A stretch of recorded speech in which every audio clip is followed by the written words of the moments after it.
अब हम module second का फ्रेश बैच स्टार्ट कर रहे हैं आज से। तो सबसे पहले थोड़ा सा मॉड्यूल सेकंड के बारे में बताना चाहूंगा। बताओ जरा, सीएस एग्जीक्यूटिव मॉड्यूल सेकंड के अंदर कितने सब्जेक्ट्स हैं? कितने सब्जेक्ट हैं? चारों का नाम याद है ना? पहला कौन? Security law and capital market, ऐसा नाम है। मैं पॉपुलरली उसको सिक्योरिटी लॉ ही बोलता हूं। नाम चाहे जितना बार चेंज हुआ, मैं हमेशा सिक्योरिटी लॉ ही बोलता था। पहले सिक्योरिटी लॉ होता था एंड कंप्लायंसेस, बाद में नाम हो गया capital market and security law, अब फिर हो गया security law and capital market, यही है ना। दूसरा जो आपका सब्जेक्ट है वो कौन है?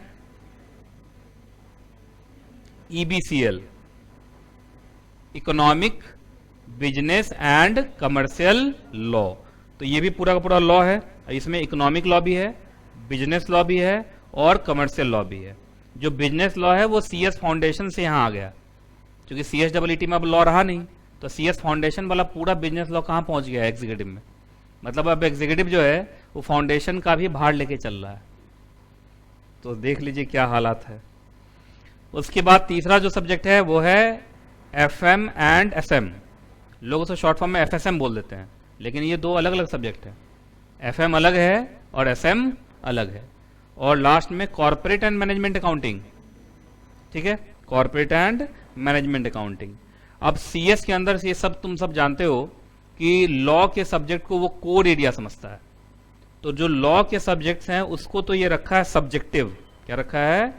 सब्जेक्टिव। सब्जेक्ट का मतलब लिखना पड़ेगा राइटिंग में, ठीक है। जो एग्जाम्स होंगे वो क्या होंगे? पेन पेपर मोड पे होंगे और पूरा लिखना पड़ेगा। मतलब 30 पेज 32 पेज पूरा भरना होता है। भरने का मतलब लिखना होता है, भरने का मतलब वो बीकॉम वाला नहीं चलता है। उसके बाद बाकी जो नॉन कोर सब्जेक्ट है, नॉन कोर का मतलब एफएम एसएम और सीएमए, ये सब क्या है? अकाउंट है ना, और थ्योरेटिकल चीजें हैं। तो ये नॉन कोर है, तो इसको रखा है ओएमआर। ओएमआर समझते हैं क्या होता है? ओएमआर ऑब्जेक्टिव वाला, जिसको क्या बोलते हैं? एमसीक्यू, ऑब्जेक्टिव वाला। तो ये टिक मारने वाला है, ठीक है। मतलब इसमें लिखना उखना नहीं पड़ेगा, सिर्फ आपको सही वाले आंसर पे क्या करना है? टिक करना है। तो पहले ये समझ में आ गया। तो सब मिला कितने सब्जेक्ट?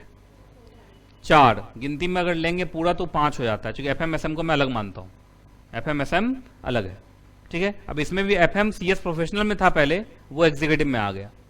मतलब एग्जीक्यूटिव बेचारा फाउंडेशन का भी भार लेके चल रहा है और प्रोफेशनल का भी भार लेके चल रहा है ना। तो ये कहानी है। अब इसमें से मैं कौन कौन से सब्जेक्ट पढ़ाऊंगा वो मैं बता दे रहा हूं। एक तो सिक्योरिटी लॉ, और ये सिक्योरिटी लॉ एक बड़ा बढ़िया सब्जेक्ट है और इसमें मेरा बड़ा एक्सपर्टीज का मतलब एक मुझे बहुत बढ़िया लगता है, और यहाँ के बच्चों का सिक्योरिटी लॉ बहुत बढ़िया माना जाता है। अच्छा, मेरा अच्छा होना इंपॉर्टेंट नहीं है, मेरे बच्चों का इंपॉर्टेंट होना ज्यादा अच्छा है। और इस बार मैं थोड़ा बुक को रिवाइज भी कर रहा हूं, तो कोर्स थोड़ा बढ़ाऊंगा भी, है ना। तो कोर्स मैं थोड़ा सा बढ़ाऊंगा, तो हो सकता है इस बार थोड़ा ज्यादा आप पढ़ें, क्योंकि सिक्योरिटी लॉ का क्वेश्चन टफ आ रहा है। ये सुने होगे तुम अपने सीनियर से, बहुत टफ आया था इस बार। इस बार तो बहुत टफ आया था, दिसंबर में बहुत टफ आया था, समझ गए। उसके बाद एग्जैक्टली ईबीसीएल भी लॉ है, तो ये दोनों तो मैं ही पढ़ाऊंगा, ठीक है। इसमें से बस बिजनेस लॉ जो है, चूंकि फाउंडेशन वाला पार्ट है, तो फाउंडेशन में जो मैम पहले पढ़ाती थी 7-8 साल से जो पढ़ा रही थी बिजनेस लॉ, मैंने उन्हीं को कंटिन्यू किया सिर्फ बिजनेस लॉ के पार्ट के लिए, है ना। अब जो एक्सपर्ट है वही पढ़ाए, वो ज्यादा अच्छा है। अब वहां से उठ के आ गया तो मैं पढ़ाना स्टार्ट करूं, तो चलो मैं फिर भी बिजनेस लॉ के लिए नया टीचर माना जाऊंगा। देखिए वो 7-8 साल से पढ़ा रही थी। बिजनेस लॉ समझते हैं? Indian Contract Act, Sale of Goods Act, ये सब। तो अब मान के चलो कि 80% मैं पढ़ाऊंगा इसमें, 20% वो श्वेता मैम पढ़ाएंगी, वो भी कंपनी सेक्रेटरी हैं, उनका प्रॉपर मेंबरशिप नंबर। उसके बाद एफएम और एसएम। एफएम फाइनेंशियल मैनेजमेंट, ये एमबीए का अच्छा होता है, तो एमबीए एचएल गुप्ता सर पढ़ाएंगे। एसएम में मैं आ गया हूं अब। एसएम का बुक मैंने पिछले बैच में लॉन्च कर दिया था, मैंने पढ़ाया नहीं था, है ना। अब मैं पढ़ाना भी स्टार्ट करूंगा, तो इस बार से एसएम में मैं खुद रहूंगा, ठीक है। तो एसएम की बुक्स भी मेरी आ चुकी है और अब पढ़ाना भी स्टार्ट कर दूंगा। एसएम इसलिए स्ट्रैटेजिक मैनेजमेंट इस पॉइंट ऑफ व्यू से कि कंपनी सेक्रेटरी के पॉइंट ऑफ व्यू से क्या है। तो एक कंपनी सेक्रेटरी, पहले भी कंपनी सेक्रेटरी पढ़ाते थे, श्वेता मैम पढ़ाती थी, वो भी कंपनी सेक्रेटरी है, मैं भी कंपनी सेक्रेटरी हूँ, तो वो थोड़ी सी अब उतनी फ्री नहीं रहती हैं, तो फिर ये मैं अपने में ले आया। उसके बाद सीएमए, दूर दूर तक मेरा कोई रिश्ता नाता इससे नहीं है ना। ये CMA corporate and management accounting है, और accounts and CS Nitesh Kumar Jaiswal दोनों म्यूचुअली एक्सक्लूसिव है।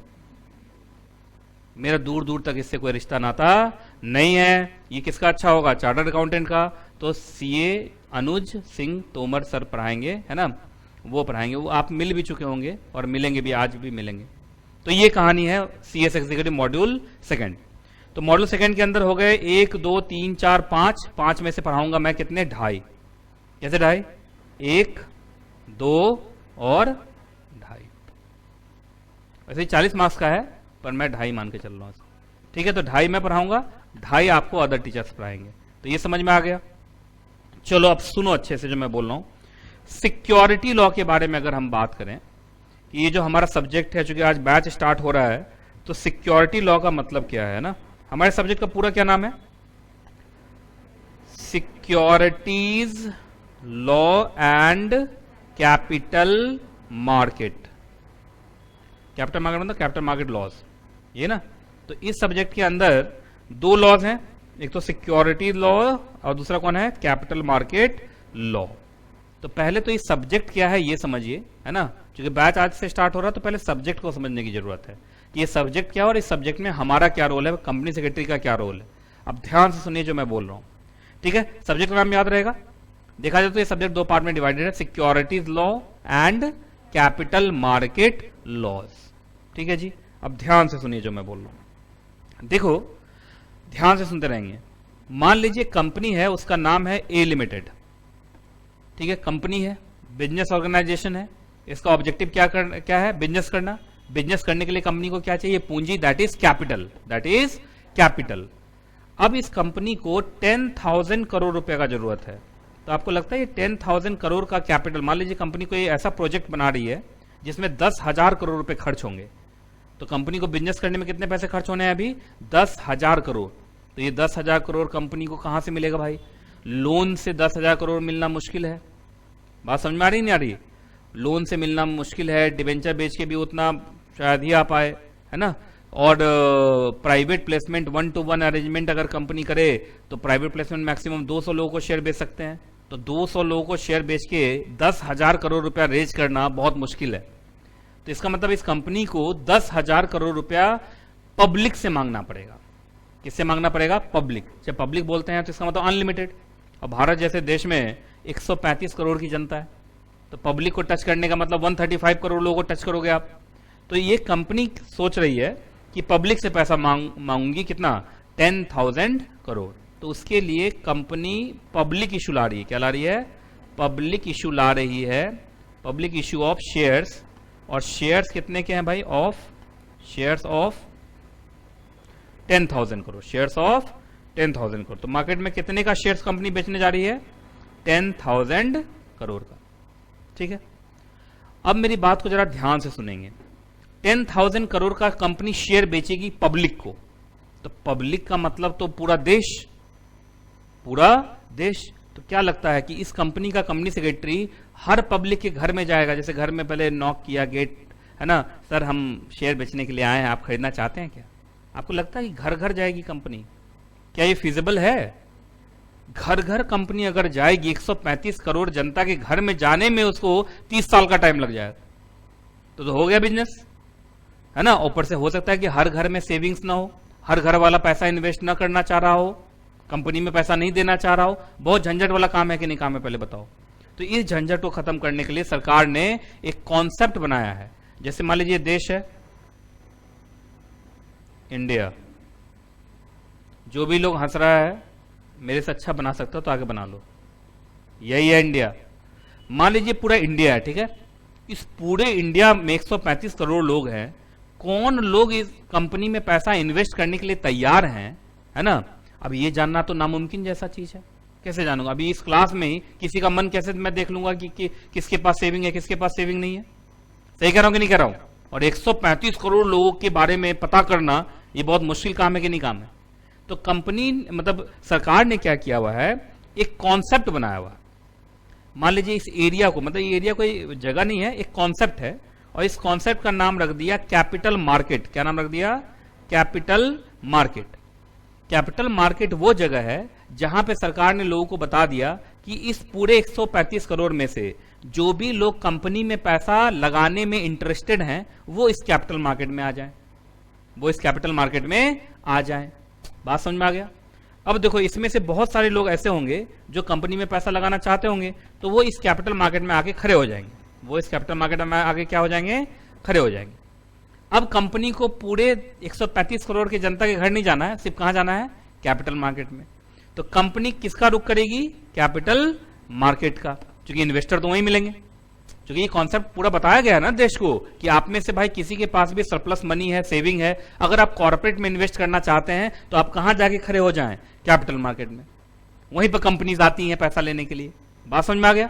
तो कैपिटल मार्केट में कंपनी जाएगी, पब्लिक इश्यू जब लाएगी तो कंपनी कहां जाएगी? कैपिटल मार्केट में। और वहां पर जाके वो 10,000 करोड़ के शेयर्स ऑफर करेगी। किसको? इन्वेस्टर्स को। किसको? इन्वेस्टर्स को।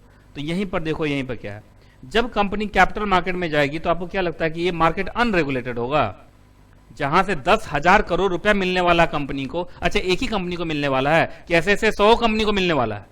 तो लाखों करोड़ों रुपया यहां ट्रांजैक्शन होता होगा इस कैपिटल मार्केट में।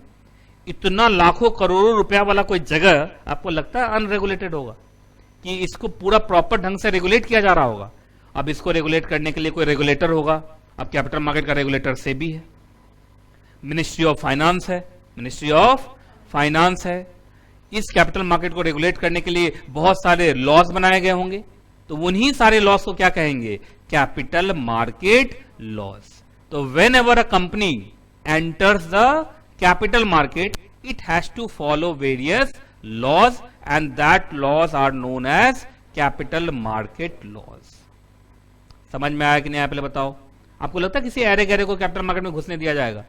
कि कैपिटल मार्केट में घुसने से पहले कुछ चेक एंड बैलेंसेस होंगे, और जो चेक एंड बैलेंसेस होंगे वो कहां लिखे गए होंगे? लॉज में। अब अब उन लॉ को इंप्लीमेंट कराने के लिए कोई रेगुलेटर भी होगा, कोई मंत्रालय भी होगा।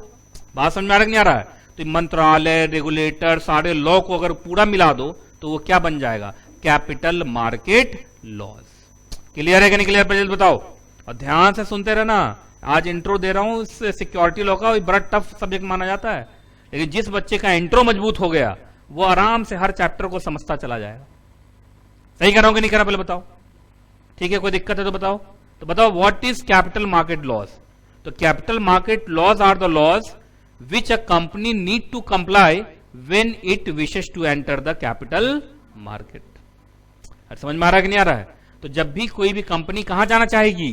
कैपिटल मार्केट में जाना चाहेगी। क्यों जाना चाहेगी? For raising the capital. For raising the capital. अपने वाले एग्जांपल में कंपनी को कितना पैसा चाहिए? 10,000 करोड़। उसको मालूम था पैसा कहां से मिलेगा? पब्लिक। तो पब्लिक का मतलब पूरा देश या कैपिटल मार्केट में लोग मिलेंगे। तो कंपनी किसका रुख करेगी? कैपिटल मार्केट का। कैपिटल मार्केट में आराम से घुसने दिया जाएगा क्या कंपनी को? कि पहले चेक एंड बैलेंसेस लगाए जाएंगे, और चेक एंड बैलेंसेस कहां लिखे रहेंगे? कैपिटल मार्केट लॉस के अंदर। तो पहले भाई कैपिटल मार्केट लॉस का कंप्लायंस कीजिए, तब जाके कैपिटल मार्केट में आके पब्लिक इशू लाइए। अच्छा ठीक है, मान लीजिए अब कैपिटल मार्केट के अंदर बहुत सारे इन्वेस्टर्स खड़े हैं। जैसे तुम मान लो यही एरिया कैपिटल मार्केट, मान लो यही एरिया क्या है? कैपिटल मार्केट है। तो तुम भारत देश के वो लोग हो जो कॉर्पोरेट में पैसा इन्वेस्ट करना चाहते हो, तभी तुम कैपिटल मार्केट में आके बैठे हुए हो। ठीक है, मैं कंपनी हूं, मैं एंट्री मारा। अच्छा, एंट्री मारते समय मैंने कैपिटल मार्केट लॉस का कंप्लायंस किया है, तभी एंट्री मिली। ऐसे एंट्री नहीं मिलती, सेबी रोक देता वहीं पे। समझ में आ रहा कि नहीं आ रहा जो मैं बोल रहा हूं? तो मैंने एंट्री मार ली। अब एंट्री मार ली, चलो ठीक है भाई, अब मुझे तुम लोगों से 10,000 करोड़ रुपया लेना है। क्या लगता है कि पॉकेट में हाथ डाल दूंगा? जैसे आया एक कंपनी सेक्रेटरी आया, इससे पैसा छीन लिया, इससे पैसा छीन लिया, उसको पीट दिया पकड़ के। आप बताओ ऐसे होगा क्या? कि कोई तरीका होगा, फंड रेजिंग का भी कोई मोड होगा, कोई तरीका होगा। ठीक है, अब तरीका क्या होता है कि कंपनी को कैपिटल मार्केट में आके सिक्योरिटी इशू करना पड़ता है। क्या इशू करना पड़ता है? सिक्योरिटी। जैसे मैं बोल रहा हूं, मैं आप लोग को शेयर्स बेचना चाहता हूं। क्या बेचना चाहता हूं? शेयर्स। तो शेयर्स क्या है? Security. Security is a wider term, इसी के अंदर आता है शेयर, डिबेंचर, बॉन्ड, सब किसके अंदर आता है? सिक्योरिटी के अंदर। तो मैं मार्केट में आऊंगा और तुम लोगों को ऑफर करूंगा कि ये मेरे शेयर्स हैं, आप मेरे शेयर्स खरीदना चाहते हैं या नहीं। जबरदस्ती तो नहीं है भाई। अगर आप लोगों को मेरे शेयर्स पसंद आएंगे तो तुम खरीदोगे, जब खरीदोगे तो तुम मुझे क्या दोगे?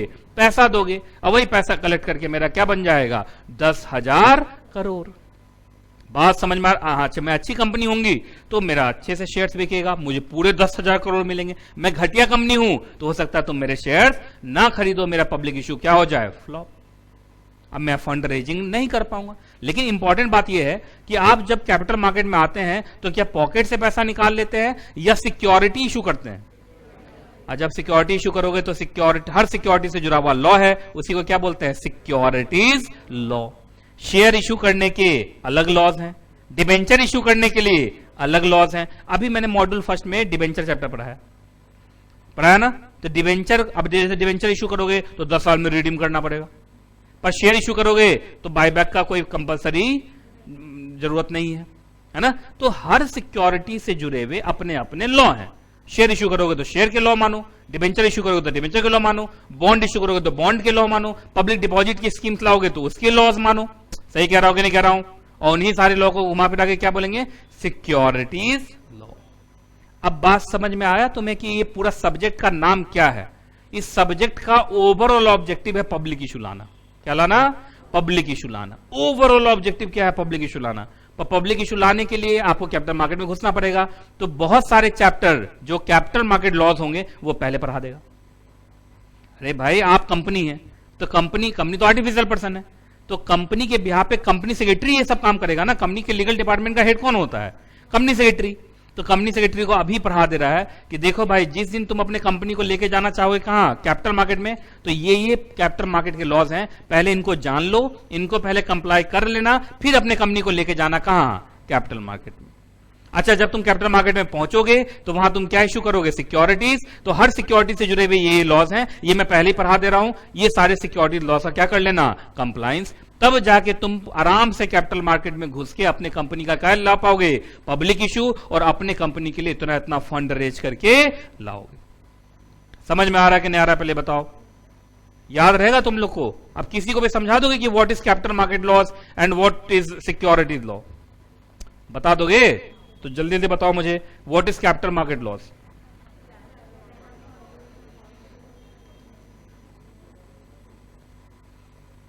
नहीं बोल रहा सब।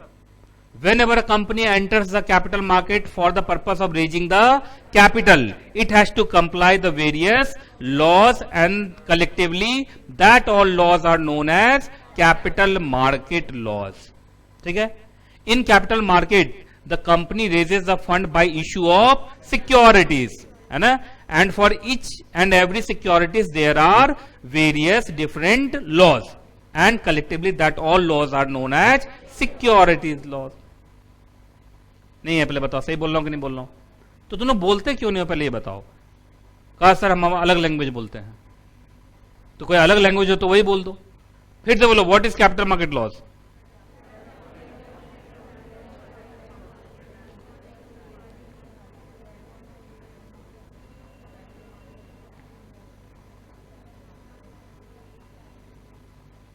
What are securities law?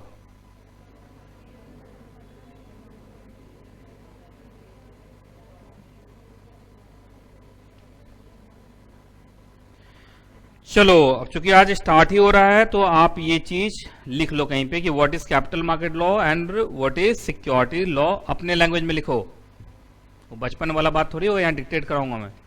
समझ में आ गया ना?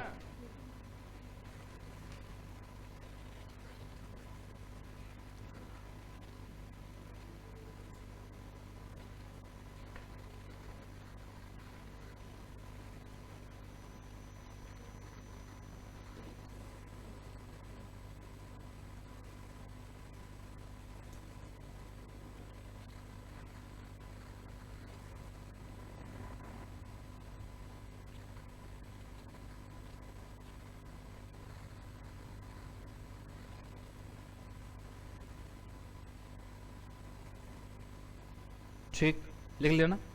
कैपिटल मार्केट लॉस भी लिखो और सिक्योरिटीज लॉ भी लिखो, दोनों लिखो। आप हिंदी में लिखना चाहें तो लिख सकते हैं, कोई दिक्कत नहीं है मुझे। एग्जाम में बस इंग्लिश में लिखना।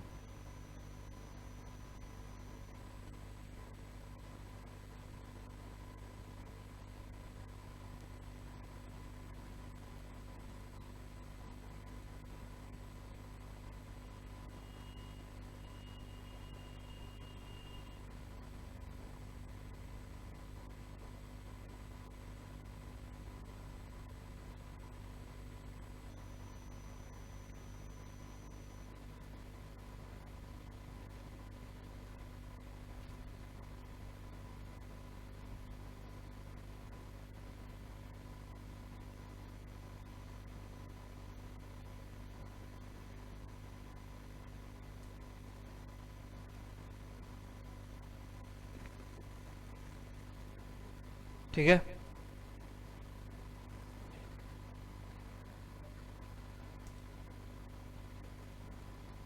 सही से लिखो ना, बाद में तुम्हें समझ में आ जाएगा ना क्या लिखे हो तुम लोग कोई ठीक नहीं रहता है, खुद का ही हैंडराइटिंग नहीं समझ पाते हो। सिक्योरिटी लॉ के बारे में क्या लिखा है? In order to raise the capital the company issues various kind of securities and for each and every securities there are different laws and that all laws are known as securities laws. ठीक है, चलिए जी, तो इस पूरे subject का objective है कि हमें क्या लाना, पब्लिक इशू। इसलिए इस पूरे सब्जेक्ट के सबसे लास्ट में मैंने क्या चैप्टर दिया हुआ, पब्लिक इशू। और सबसे लास्ट में मैं क्या कराता हूं, पब्लिक इशू। अरे पब्लिक इशू तक पहुंचने के लिए पहले कैपिटल मार्केट लॉस पूरा पढ़ना पड़ेगा ना, और कैपिटल मार्केट में जाते हमें सिक्योरिटी इशू करना है तो पहले सारे सिक्योरिटी लॉ पता होने चाहिए ना। अच्छा, बिना पता कि वो घुस जाओ कैपिटल मार्केट में तो घुस जाना, सेबी छोड़ेगा फिर 10 साल की जेल 25 करोड़ का जुर्माना, तो पता चलेगा तुम लोग को। सिक्योरिटी लॉ के अंदर पेनल्टी पनिशमेंट बहुत है, इसलिए एकदम ध्यान से हौले हौले। और इतने कम बच्चों में पढ़ने का जो सौभाग्य प्राप्त तुम लोग को हुआ है बस वो कोविड की वजह से, नहीं तो इतना कम बच्चों में क्लास चलती नहीं है कभी भी, हमेशा भीड़ रहती है यहाँ पे। तो इसका फायदा उठाओ, है ना। कम लोगों में पढ़ रहे हैं तो आराम से खूब बढ़िया से बात करके, ये नहीं उल्टा सो जाओ कि भीड़ तो लग नहीं रही हम तो सो जाएंगे। एक तो भारत के लोग ऐसे है ना, जहाँ भीड़ न लगे वहां नींद आ जाती है उनको, है ना। तो बीबी में कुछ बोलते उलते रहिए, आप बोलते उलते रहते हैं तो मुझे अच्छा लगता है। अब ऐसे सिर्फ देखते रहते हो तो मुझे लगता है पता नहीं समझ में आ रहा है कि नहीं आ रहा है ना। तो चलिए सबसे पहला चैप्टर स्टार्ट करते हैं सिक्योरिटी लॉ के अंदर, chapter number 1 that is financial system. तो चलो एक बार चैप्टर का नाम लो, एक बार और, एक बार और, 3 बार नहीं बोलते हैं, ठीक है। चलिए जरा बताओ तो इस चैप्टर में हम क्या क्या पढ़ने वाले हैं। ओरिजिनल नहीं है, ऑर्गेनाइजेशनल है, गलती से ओरिजिनल लिखा गया, ठीक करो तो इसको। Organisational structure of financial system है,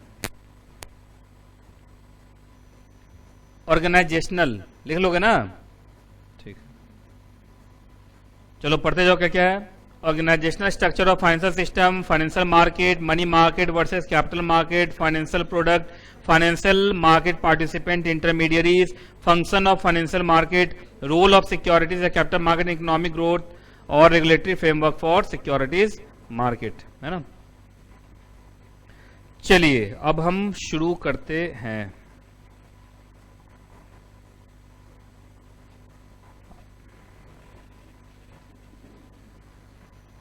चलिए शुरू करें। सबसे पहले आ रहा है फाइनेंशियल सिस्टम, है ना। सबसे पहले क्या आ रहा है एग्जैक्टली, फाइनेंशियल सिस्टम। ये जो नोट्स तुम लोगों ने डाउनलोड किया होगा उसमें यही लिखा हुआ है फाइनेंशियल सिस्टम। अच्छा, मैंने चैप्टर जो लिख के भेजा था उसमें financial system and capital market नाम रखा था इसका। चलिए वो लग रहा है मिसप्रिंट, नहीं मिसप्रिंट कैसे होगा, गायब थोड़ी हो जाएगा कुछ, है ना। वो स्टाफ ने क्या किया होगा, अपना दिमाग लगा लिया होगा, लगता है सर से गलती हो गया, हटा दिया वो, है ना।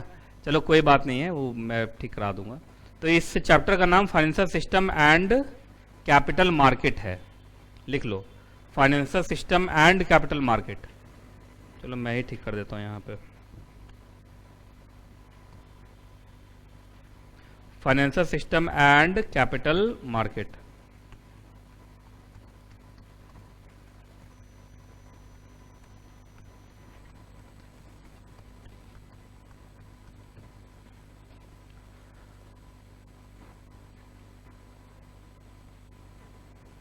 ठीक है, financial system and capital market, ठीक है। अब यहां पे भी लिखना पड़ेगा ना अंदर, फाइनेंशियल सिस्टम एंड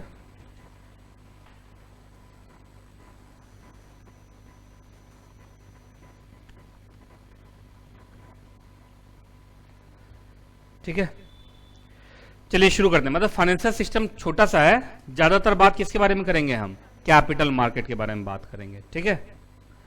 चलिए जी, अब ध्यान से सुनो। सबसे पहले फाइनेंशियल सिस्टम होता क्या है ना, और फाइनेंशियल सिस्टम के बारे में हम क्यों बात कर रहे हैं।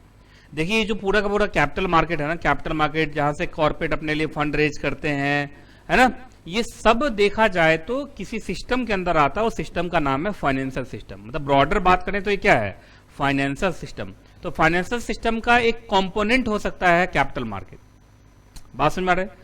तो देखो, देश के अंदर हर स्पेसिफिक किसी सेक्टर को कंट्रोल करने के लिए प्रॉपर सिस्टम बनता है। जैसे इनकम टैक्स के लिए क्या है, पूरा एक प्रॉपर है ना, इनकम टैक्स का सिस्टम है, इनकम टैक्स डिपार्टमेंट है, इनकम टैक्स के लॉज हैं, है ना। ऐसे एडमिनिस्ट्रेशन को संभालने के लिए भी एक एडमिनिस्ट्रेटिव सिस्टम है कि भाई हर डिस्ट्रिक्ट में डीएम होता है, एसपी होता है, चीफ मिनिस्टर्स होते हैं, मिनिस्टर्स होते हैं, होता है कि नहीं होता, पहले बताओ। तो समाज के हर चीजों को कंट्रोल करने के लिए प्रॉपर क्या बनाया जाता है, सिस्टम। तो उसी ढंग से भारत के अंदर, देश के अंदर पैसे के लेन देन से जुड़ा हुआ जो सिस्टम होता है उसी को हम क्या बोलते हैं, फाइनेंशियल सिस्टम। तो अगर देखा जाए तो पैसे का लेन देन तो इस देश में लाखों तरीके से, करोड़ों ढंग से होता है। तो उसका एक छोटा सा पार्ट आप कह सकते हैं कि कैपिटल मार्केट है। तो ब्रॉडली देखा जाए तो कैपिटल मार्केट भी किसका पार्ट है, फाइनेंशियल सिस्टम का ही तो पार्ट है ना। तो financial system is that system which relates to what, funds और the finance of an economy और अ कंट्री। किसी भी कंट्री, किसी भी इकोनॉमी के अंदर पैसे के लेन देन से जुड़ा हुआ जो सिस्टम होता है उसको क्या बोलते हैं हम, फाइनेंशियल सिस्टम। अब जरा ध्यान से सुनो कि जैसे हर सिस्टम का कुछ ना कुछ ऑब्जेक्टिव होता है। जैसे जो टैक्सेशन सिस्टम है उसका क्या ऑब्जेक्टिव है कि सरकार के लिए फंड इकट्ठा करना, जिससे कि सरकार सोशल काम कर सके, ठीक। एडमिनिस्ट्रेटिव सिस्टम का क्या ऑब्जेक्टिव है कि समाज में शांति बनी रहे, क्या बनी रहे, शांति बनी रहे, इसलिए पुलिस होती है, डीएम होता है, एसपी होता है, ये सब होता है। तो उसी तरीके से फाइनेंशियल सिस्टम का भी कुछ ना कुछ ऑब्जेक्टिव होता होगा। तो याद रखिएगा, किसी भी देश का फाइनेंशियल सिस्टम का एक ही ऑब्जेक्टिव होता है और वो होता है ये, जरा पढ़ के बताओ तो क्या लिखा हुआ है, every surplus money should enter the stream of production. अब सुनो ये क्या है। सबसे पहले इसमें एक लाइन आया, एवरी सरप्लस मनी। तो एवरी सरप्लस मनी का मतलब, सरप्लस मनी का मतलब होता है सेविंग्स। सरप्लस मनी का मतलब क्या होता है, सेविंग्स।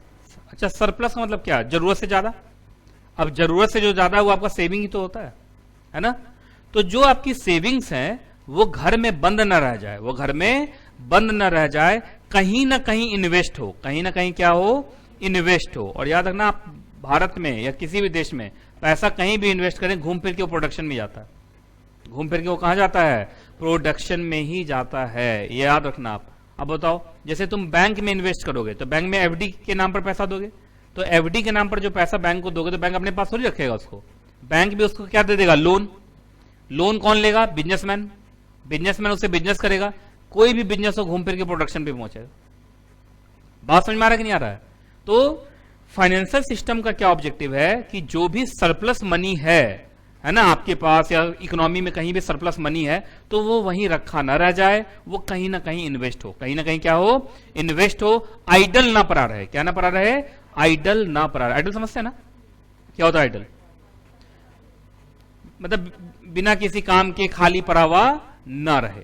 आप बताओ, जानते हैं खाली पड़ा रहने से क्या होता है, बहुत लॉस होता है। मैं एग्जांपल देता हूं, देखो मान लीजिए एक बच्ची है, आप नाम बताएं, भूल गए, कोमल झा है ना, कोमल है, कोमल के पास 10 रुपया सेविंग है। 10 रुपया क्या एग्जैक्टली सेविंग है, ठीक।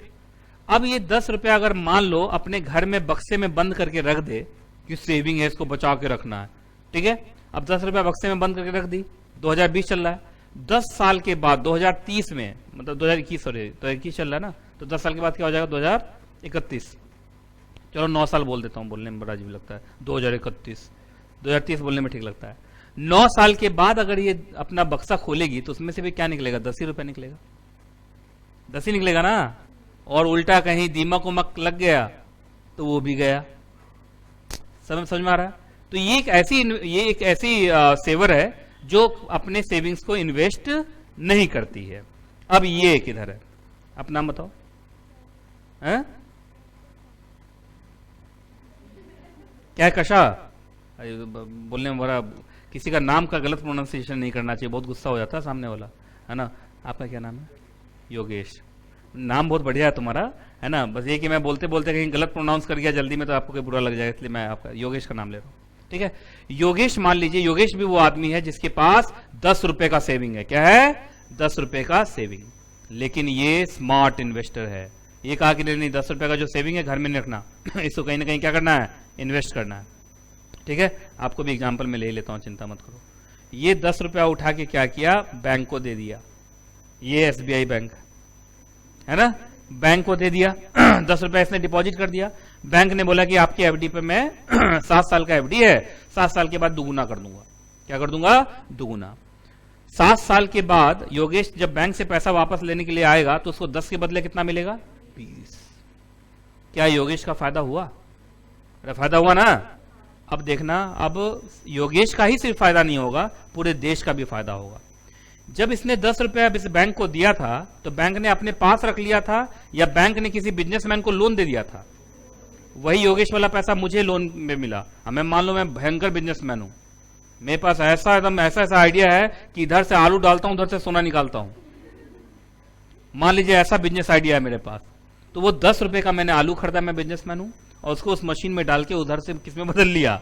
सोने में बदल लिया। तो मैंने उस 10 रुपए को बना लिया 10,000 रुपए। मान लीजिए छोटा सा सोना निकला था, इतना सा, है ना? तो 10,000 रुपए मैंने बना लिया। तो देखो मुझे भी फायदा हुआ, नहीं हुआ?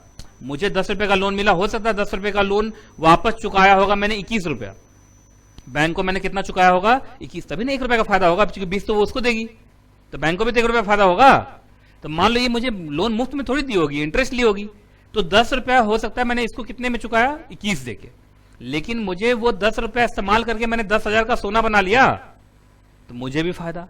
1 रुपया किसको मिला? बैंक को बीच में, उसका भी फायदा। और वो 10 देके 7 साल के बाद कितना लिया? 20, उसका भी फायदा। देखो विन विन सिचुएशन है कि नहीं? पहले बताओ, बताओ तुम क्या क्या। ये बक्से में बंद करके रख दी, और वो तो 7 साल में दुगुना कर गया। ये तो 7 साल के बाद क्या, 10 साल के बाद भी, 20 साल, 50, 100 साल के बाद भी जाएगी, तो उस बक्से से कितना निकलेगा? 10 ही, और लॉस होगा। आज 10 में हो सकता है पार्ले जी बिस्किट मिल जाए, लेकिन 100 साल के बाद उस 10 में पार्ले जी बिस्किट ना मिला। ऐसा होता है। अच्छा, टाइम वैल्यू मनी होता है कि नहीं? बताओ। आज 10 रुपए में जो चीज हम खरीद रहे हैं, हो सकता है कि 100 साल के बाद, 50 साल के बाद, 10 साल के बाद वो 10 रुपए में हम ना खरीद पाए। अरे आपको मालूम नहीं है, पहले 10 रुपए बहुत इंपॉर्टेंट होता था। आज से आप 50-100 साल पीछे चले जाएंगे तो 10 रुपए में क्या नहीं हो जाता था। आज भी मेरे घर में एक पलंग है ऐसा जो 10 रुपए में खरीदा गया, और आज भी वो पलंग चल रहा है। सोचो, मेरे सोने के बावजूद उस पलंग पे मैं सोता हूं। इतना भारी भरकम आदमी उस पर सो रहा है और कुछ नहीं हुआ। तो पहले का बहुत मजबूत सामान सब होता था। तो आप समझ रहे हैं ना मैं क्या बोलना चाह रहा हूं? कि देखिए भाई, सेविंग्स को घर में रखेंगे, आइडल रखेंगे, तो आपका भी नुकसान है, पूरे देश का नुकसान है। सही कह रहा हूं कि नहीं कह रहा हूं? लेकिन आप उसको इन्वेस्ट करेंगे तो आपका भी फायदा है और पूरे देश का भी फायदा, डायरेक्टली और इनडायरेक्टली। सही कह रहा हूं कि नहीं कह रहा? पहले बताओ। तो इस तरीके से जब इसी के पैसे से पैसा जनरेशन हुआ, सोचो ये 10 रुपया दिया है, 10 रुपया मेरे पास आया, मैंने 10 को 10,000 बना लिया। ऐसे ही लोग अगर 10 को 10,000 बनाने लगे तो हमारी इकोनॉमी स्ट्रांग हो जाएगी कि नहीं हो जाएगी? और इकोनॉमी स्ट्रांग तो कंट्री स्ट्रांग, कंट्री स्ट्रांग तो हमारा लाइफ का स्टैंडर्ड ऑफ लिविंग बढ़ जाएगा। आज हम कितना भी स्टैंडर्ड ऑफ लिविंग अपना सुधार लें, क्या करेंगे? आएंगे तो आप रोड पे ही। आप बड़े से बड़े कंपनी सेक्रेटरी हैं, बड़े से बड़े चार्टर्ड अकाउंटेंट हैं, आप रोड पे निकलो, वहां पे एक बैल है, मार के खत्म कर देगा आपको। सही कह रहा हूं कि नहीं कह रहा हूं? पहले बताओ। रोड रेज में अच्छे अच्छे पढ़े लिखे लोग भी मारे जाते हैं कि नहीं मारे जाते हैं? तब आप सोचो, रोड रेज इसलिए होता है क्योंकि हमारे यहाँ इंफ्रास्ट्रक्चर नहीं है। इंफ्रास्ट्रक्चर इसलिए नहीं है क्योंकि हमारी सरकार के पास उतना पैसा नहीं है। लेकिन अगर इकोनॉमी स्ट्रांग हो जाए और खूब रोड बनने लगे तो रोड पे भीड़ ही ना हो, ना भीड़ होगा, ना रोड रेज होगा, ना उसमें किसी की हत्या होगी, ना कुछ होगा। सही कह रहा हूं कि नहीं कह रहा? पहले बताओ। तो ये समझो, इस सब का जड़ कहां पे है? सेविंग को बदलना है इन्वेस्टमेंट में। सेविंग को अपने घर में रखना नहीं है। क्लियर है कि नहीं क्लियर है? पहले बताओ। अब सच सच बताओ, कितने लोगों ने कितना सेविंग घर में रखा हुआ?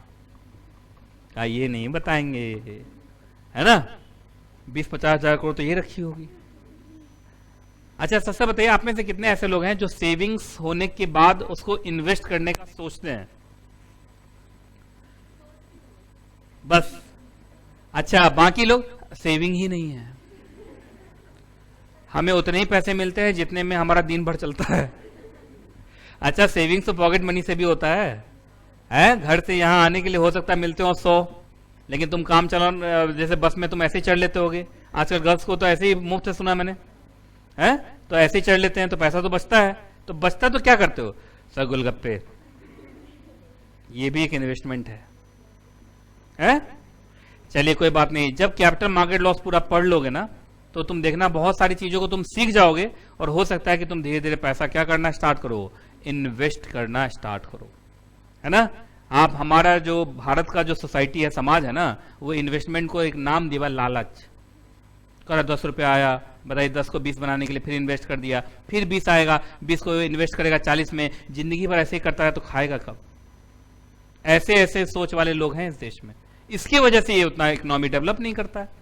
आप इसी में देख लीजिए ना, फाइनेंशियल मार्केट, कैपिटल मार्केट की बात करो तो मुंबई में है, मुंबई में है ना, stock exchange, SEBI, Baby, RBI सब कहां है? मुंबई में है। मुंबई के लोग ज्यादा इन्वेस्टमेंट करते हैं। दिल्ली में अगर आप आ जाएंगे, यहां लोग पॉलिटिकल हैं, क्लास में बैठा हुआ है, अभी एक बार बात पॉलिटिक्स पर शुरू हो जाए 3-4 घंटे ऐसे निकाल देगा। तो यहां के लोग पॉलिटिक्स के चक्कर में ज्यादा लगे रहते हैं। लेकिन मुंबई में आपने सुना होगा कि जो ऑटो ड्राइवर है ना, जो ऑटो चलाता है, वो भी शेयर मार्केट में इन्वेस्ट करता है। स्कैम 1992 देखे हो? और देखना, ये पूरा सब्जेक्ट पहले कंप्लीट होने दो तुम्हारा सिक्योरिटी लॉ, तब तुम उसको देखना, तुम्हें खूब अच्छे से समझ में आएगा। लेकिन अगर बिना सिक्योरिटी लॉ पढ़े तुमने देखा तो तुम्हें समझ में आने से रहा हो क्या इनसाइडर ट्रेडिंग हो रहा है, क्या मनी मार्केट क्या हो रहा है, उसमें सब ये सब आया है ना। तो मैं रिकमेंड करूंगा, लेकिन पहले एक बार सिक्योरिटी लॉ कम से कम आधा तो जरूरी पढ़ लो, उसके बाद तुम एक बार देखना, मजा आ जाएगा देख के।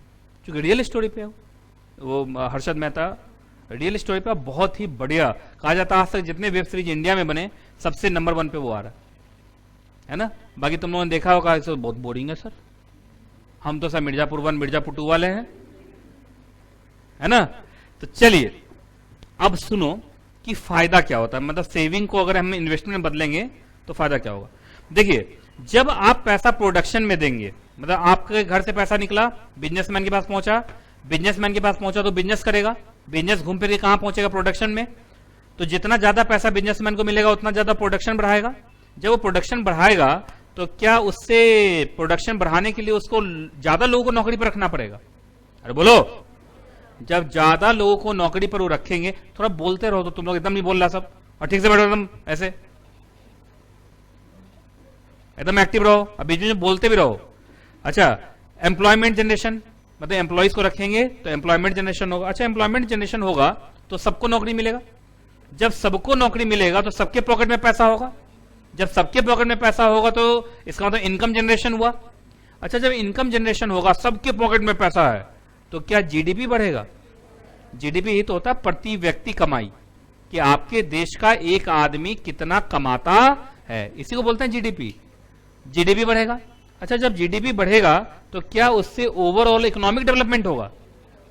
और जब ओवरऑल इकोनॉमिक डेवलपमेंट होगा तो कंट्री का डेवलपमेंट होगा, कंट्री का डेवलपमेंट होगा तो हमारा डेवलपमेंट होगा। नहीं कह रहा हूं कि नहीं कह रहा हूं? और इस सब बात का जड़ कहां पर था? सेविंग को बदलना है, किसमें? इन्वेस्टमेंट। अच्छा, सिर्फ सेविंग को इन्वेस्टमेंट में बदलना है ये, या ऐसा हमारा इकोनॉमिकल सिस्टम होना चाहिए, फाइनेंशियल सिस्टम होना चाहिए जिससे एक तो सरप्लस मनी बचे भी। इतना टैक्स लगा दो सरप्लस मनी नहीं बच रहा तो क्या हो, कुछ होगा क्या? एक तो सरप्लस मनी बचे, अब बचने के बाद ये रुके नहीं, सीधा इन्वेस्ट हो, सीधा क्या हो? इन्वेस्ट। तो या तो सरप्लस मनी बचा नहीं तो भी नहीं, ये चेन बन पाएगा क्या? लेकिन सरप्लस मनी बचा लेकिन तुमने उसको कन्वर्ट नहीं किया इन्वेस्टमेंट, फिर भी ये चेन नहीं बन पाएगा। तो इसका मतलब फाइनेंशियल सिस्टम जो हमारा है, इसके बहुत 2 बड़े बड़े चैलेंजेस हैं फाइनेंशियल सिस्टम का। पहला तो फाइनेंशियल सिस्टम ऐसा हो कि सरप्लस मनी बचे, और दूसरा सरप्लस मनी बच के रुका ना रहे, इन्वेस्ट हो। यही ऑब्जेक्टिव लेके 24 घंटे फाइनेंशियल सिस्टम में काम चलता रहता है।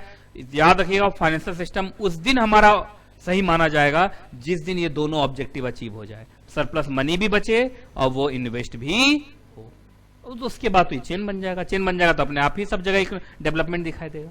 क्लियर है कि नहीं क्लियर है? तो देखा जाए सही मायने में फाइनेंशियल सिस्टम का अगर ऑब्जेक्टिव की बात करें तो उसका ऑब्जेक्टिव अगर इस तरीके से देखें तो ये है। मान लीजिए यहां पे कुछ ग्रीन वाले में देखो अगर, तो कुछ ऐसे लोग हैं जिनके पास सरप्लस मनी है, तो जिनके पास सरप्लस मनी है वही इन्वेस्टर्स हैं, और वही कंपनी के अंदर पैसा लगाएंगे तो शेयर होल्डर बनेंगे। और यहां पे रेड में वो लोग हैं जिनको पैसे की जरूरत है बिजनेस करने के लिए, बिजनेस आइडिया है पर बिजनेस करने के लिए पैसा नहीं है। तो क्या ये इन्वेस्टमेंट डेस्टिनेशंस हैं या कंपनीज हैं ये? ठीक है, इन दोनों के बीच में अभी गैप नजर आ रहा है आपको। जिनके पास सरप्लस मनी है पॉकेट में रह जा रहा है, और जिनको पैसे की जरूरत है उनको मिल नहीं रहा है, तो क्या वो चेन बन पाएगा, प्रोडक्शन बढ़ पाएगा?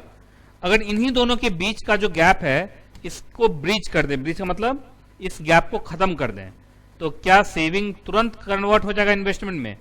और जहां सेविंग कन्वर्ट हुआ इन्वेस्टमेंट में, ये चेन तैयार हो जाएगा।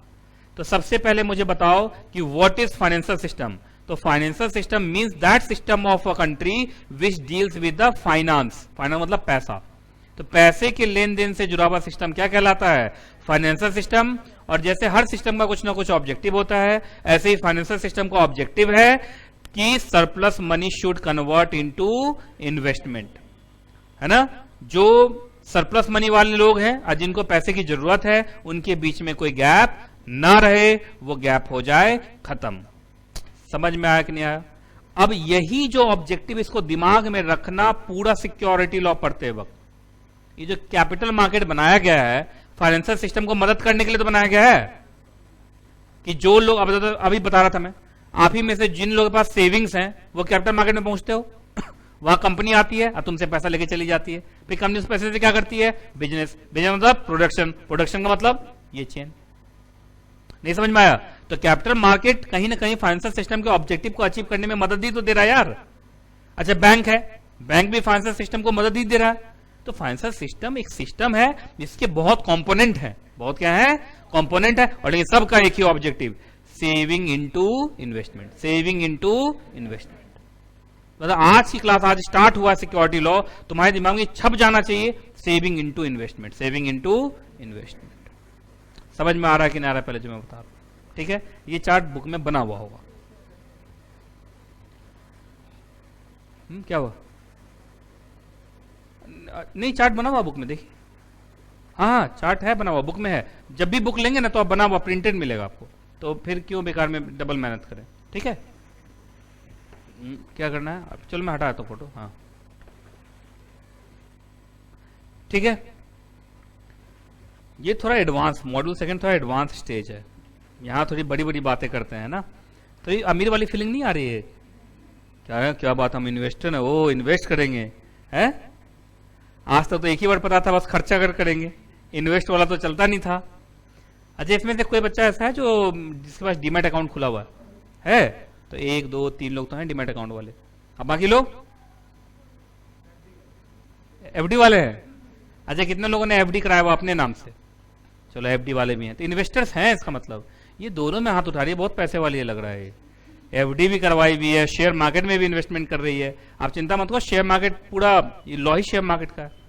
एक चैप्टर आएगा डिपोजिटरी, जब डिपोजिटरी चैप्टर आएगा ना तो तुम लोग को मैं शेयर ट्रेडिंग करना सिखाऊंगा, लेकिन अभी नहीं, थोड़ा लॉ पढ़ने के बाद। मैं तो जहां मैं बोलूंगा शेयर ट्रेडिंग सिखाऊंगा, आज ही सिखाओ, हम आज ही बनना चाहते हैं हर्षद मेहता, है ना। बाकी आप में से कितने ऐसे लोग अगर देखे होंगे स्कैम 1992, तो हर्षद मेहता के सपोर्टर है, सपोर्टर है। कितने लोग अगेंस्ट में? अब बाकी लोग काम सर कालीन भैया को जानते हैं, मिर्जापुर। मिर्जापुर कितने लोगों ने नहीं देखी है? अच्छा, तो इसका मतलब तुम लोग वेब सीरीज सब नहीं देखते हो क्या? तो क्या क्या देखते हो? पोगो। अच्छा, पोगो देखने वाले हो तुम लोग? हे भगवान, मॉड्यूल सेकंड में बच्चा सब मुझे मिला पोगो देखने वाला। वो क्या बोलता है? शिंगचैन। क्या बोलता है? शिंगचैन। पता नहीं, आपको विश्वास नहीं होगा, मुझे कभी कभी लगता है कि I am the only person जिसने वो देखा ही नहीं है, शिंगचैन वाला। वो मैंने देखा ही नहीं आज तक। मोटू पतलू देखता हूं मैं। नहीं, मोटू पतलू फिर भी ठीक है, आप कभी गुस्से में रहेंगे ना, उनका इतना ग्रीन ग्रीन वो बनाएगा ना, वो देखने में अच्छा लगता है, पेड़ पौधे ये वो। ऊपर से ये लोग 100 बार गिर जाए कुछ नहीं होता इन लोग को, जैसे बहुत ज्यादा उछल भी जाता है और ट्रिक लगाता रहता है, देखा है आपने? उड़ भी जाता है। लेकिन वो शायद शिंगचैन वाला कौन सा है, क्या नाम है उसका, मतलब उस सीरीज का क्या नाम है? शिंगचैन ही नाम है। और एक और भी है चाइनीज वाला, कौन? इसमें इतना ज्यादा बोलता है ना ये, लेकिन 2 बार मैंने देखना चाहा, देखा है ऐसे करके बहुत ज्यादा बोलता है, बहुत ज्यादा बोलता है तो दिमाग पे बड़ा असर कर जाता है। लेकिन मोटू पतलू में आराम आराम से चल रहा है, समोसा दिखा रहा है, खा रहा है। कितने लोग मोटू पतलू सपोर्टर्स हैं? मतलब देखते हैं आप लोग? और उसमें एक वो है चिंगम, है ना। और बाकी लोग जो कहीं हाथ नहीं उठा रहे हैं, वो लोग कौन है? कहा सर हम खुद के फिल्म में हीरो हैं, टाइम ही नहीं मिल रहा हमें, व्हाट्सएप कॉल है सर, वीडियो कॉल है, बात करना पड़ता है, तो कहाँ टाइम मिलता है ना। कुछ लोग तो बड़े गुस्से में मुझे देख रहे हैं, कैसे पता है आपको ये सब बात? मुझे सब पता है, ऐसे भी आजकल तो वही वीक चल रहा है। चलिए जी, अब मैं लाइन बाय लाइन पढ़ाऊं।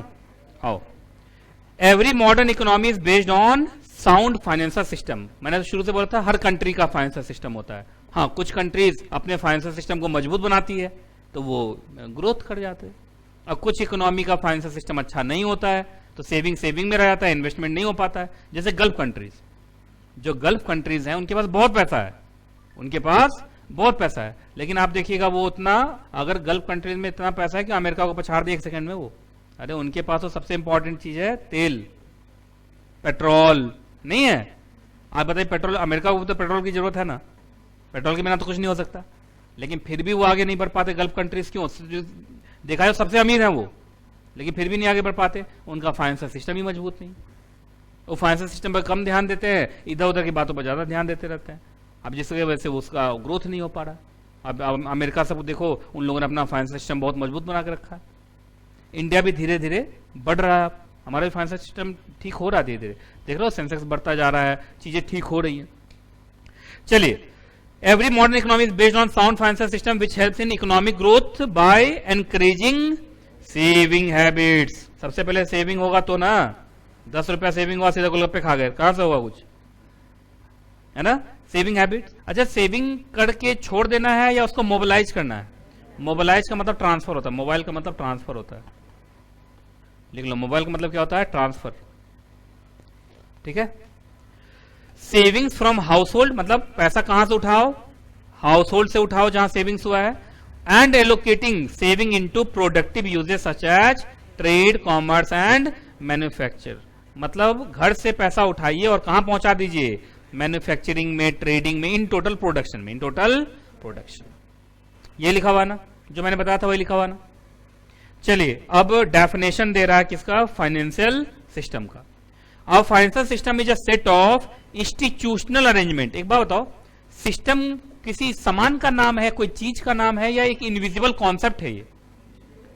तो उस कॉन्सेप्ट के ऑब्जेक्टिव को अचीव करने के लिए कुछ इंस्टीट्यूशंस बनाए गए होंगे, जैसे capital market, share market, money market, SEBI, RBI. क्या ये सब इंस्टीट्यूशन है, संस्थाएं हैं? और ये सारी संस्थाएं मिलकर क्या करती हैं? फाइनेंशियल सिस्टम के उस ऑब्जेक्टिव को अचीव करना चाहती हैं, सेविंग इनटू। तो financial system is a set of institutional arrangement through which financial surplus, का मतलब saving, are mobilised from the unit generating surplus income. ये वो लोग हैं जो सेवर्स हैं, and transferring them to the others in need of them. तो ये वाला ग्रीन वाले लोग थे जिनके पास सरप्लस मनी है, ये रेड वाले लोग थे जिनको पैसे की जरूरत। ठीक है। Financial system covers both credit and cash transaction. ये तो खैर नॉर्मल बात लिखा हुआ है कि मतलब फाइनेंशियल सिस्टम के अंदर हमेशा कैश ही दिखता है या क्रेडिट पे भी चलता है? दोनों, कैश भी क्रेडिट भी। वो छोड़ो यार, स्टॉक मार्केट में दिखा दूंगा तुम्हें, शेयर मार्केट में जो बच्चा पढ़ा हुआ है पहले वो जानता है, जो नहीं पढ़ा हुआ है, यहां भी फ्यूचर ऑप्शन सब होता है, यहां भी बहुत बार कैश इन्वॉल्व ही नहीं होता है। तो both cash as well as credit. ठीक है, कोई दिक्कत है तो बताइए अब। तो ये है फाइनेंशियल सिस्टम। तो फाइनेंशियल सिस्टम के बाद पुराने वाले बुक में और भी कुछ कुछ लिखा हुआ होगा, लेकिन वो सब हटा दिया है। अब सीधा यहां पहुंच गया किसके ऊपर? ऑर्गेनाइजेशनल स्ट्रक्चर या कंपोनेंट ऑफ फाइनेंशियल सिस्टम। ठीक है, अब ध्यान से सुनो जो मैं बता रहा हूं। अब जो चार्ट मैं बताने वाला हूं बहुत ही ज्यादा इंपॉर्टेंट है, बहुत ही ज्यादा क्या है? इंपॉर्टेंट है। इस चार्ट को अगर समझ डाला तो लाइव जिंगा लाला, लेकिन इस चार्ट को अगर नहीं समझा तो मामला बिगड़ जाएगा। हो सकता है 3 बजे से थोड़ा ज्यादा टाइम ले लूं मैं, क्योंकि अगर स्टार्ट कर दिया चार्ट तो फिर खत्म ही होगा, कम से कम एक पार्ट तो से खत्म होगा। चलिए शुरू करें। जरा बताओ तो, ये जो फाइनेंशियल सिस्टम है ये ब्रॉडली कितने कंपोनेंट से बना हुआ? कोई बात नहीं करेगा। कितने चीजों से बना हुआ है? 3। पहला, दूसरा, तीसरा। पहला फाइनेंशियल मार्केट, दूसरा फाइनेंशियल प्रोडक्ट या इंस्ट्रूमेंट, तीसरा फाइनेंशियल मार्केट पार्टिसिपेंट या इंटरमीडियरीज। ठीक है, अब समझाता हूं ये सब क्या है, ध्यान से सुनो। देखो, अब ये चार्ट आ रहा है, ये चार्ट भी तुम्हारे बुक में बना हुआ है, पर तुम आगे आगे देखना मत, क्योंकि उस चार्ट में भी थोड़ा सा भी अपडेशन है, तो अपडेशन करने का टाइम दूंगा तुम लोग को। ठीक ना, समझ में आ गया? चलिए जी, ऑर्गेनाइजेशनल स्ट्रक्चर या कंपोनेंट का मतलब ये जो फाइनेंशियल सिस्टम है ये इन तीन चीजों से बना हुआ ब्रॉडली, ऐसे तो लाखों चीजें हैं पर ब्रॉडली इन तीन चीजों से बना। तो इसका मतलब तीनों कहीं ना कहीं हेल्प करता होगा फाइनेंशियल सिस्टम को। ठीक है, चलो बताओ तीनों कंपोनेंट का नाम बताओ, पहला, दूसरा, तीसरा। ठीक है जी, अब ध्यान से सुनना जो मैं बोल रहा हूं। देखो, जहां फाइनेंशियल सिस्टम मैं बोलूं तुम्हारे दिमाग में सीधा आ गया sir saving into investment, saving into investment. पर आप जरा सोचना अच्छे से कि सेविंग इनटू इन्वेस्टमेंट तो तब होगा जब सेवर्स और बोरोवर्स, अब मैं सेवर्स ना बोल के इन्वेस्टर्स बोल दूंगा, चलेगा ना? जब इन्वेस्टर्स एंड बोरोवर्स, इन्वेस्टर्स हो गए शेयर होल्डर सब और बोरोवर हो गई कंपनी, जब तक ये दोनों आपस में मिलेंगे नहीं क्या सेविंग कन्वर्ट हो पाएगा इन्वेस्टमेंट में? तो बोलो। तो इसका मतलब सबसे पहले इन दोनों के मिलने के लिए एक कॉमन प्लेस बनाना पड़ेगा जहां पे दोनों आए और आपस में मिले। अरे बोलो। जब तक वो दोनों आपस में मिलेंगे नहीं सेविंग कन्वर्ट इन्वेस्टमेंट में नहीं हो पाएगा। सही कह रहा हूं कि नहीं कह रहा हूं? तो याद रखना, तो फाइनेंशियल मार्केट का क्या काम है, लिख लो इसके नीचे एक लाइन, तुम्हारे चार्ट में ही है। तो चार्ट में बीच में एक जगह छुटा होगा, जैसे जैसे एरो आ रहा होगा ना, तो बीच में कोई जगह होगा ऐसे, तो उसमें लिखना तुम लोग, इस बीच में लिखना। लिखो, इट प्रोवाइड्स, उस बीच में ही लिखना चार्ट में जाके, तब सही समझ में आएगा। It provides a common meeting place, a common meeting place for investors and borrowers।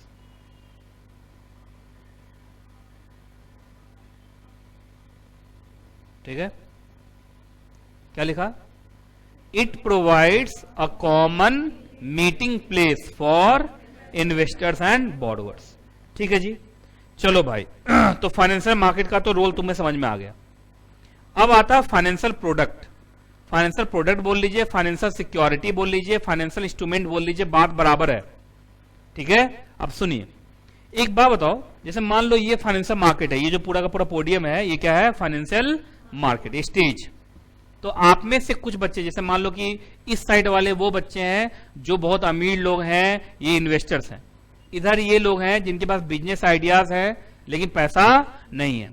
अब दोनों के बीच में गैप है, गैप की वजह से दोनों एक दूसरे से मिल नहीं पा रहे, जिससे कि सेविंग किस में कन्वर्ट नहीं हो पा रहा, इन्वेस्टमेंट में कन्वर्ट नहीं हो पा रहा, वो वाला चेन बन नहीं पा रहा।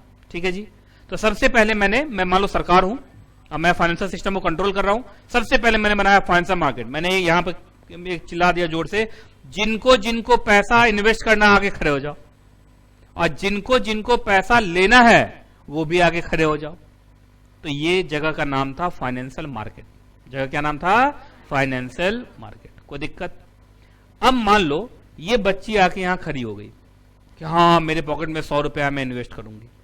ये यहां से कंपनी है, ये भी आके खड़ी होगी, हाँ हाँ मुझे 100 रुपए की जरूरत है, मुझे चाहिए। दोनों खड़े हो, दोनों में आपस में बात हुआ।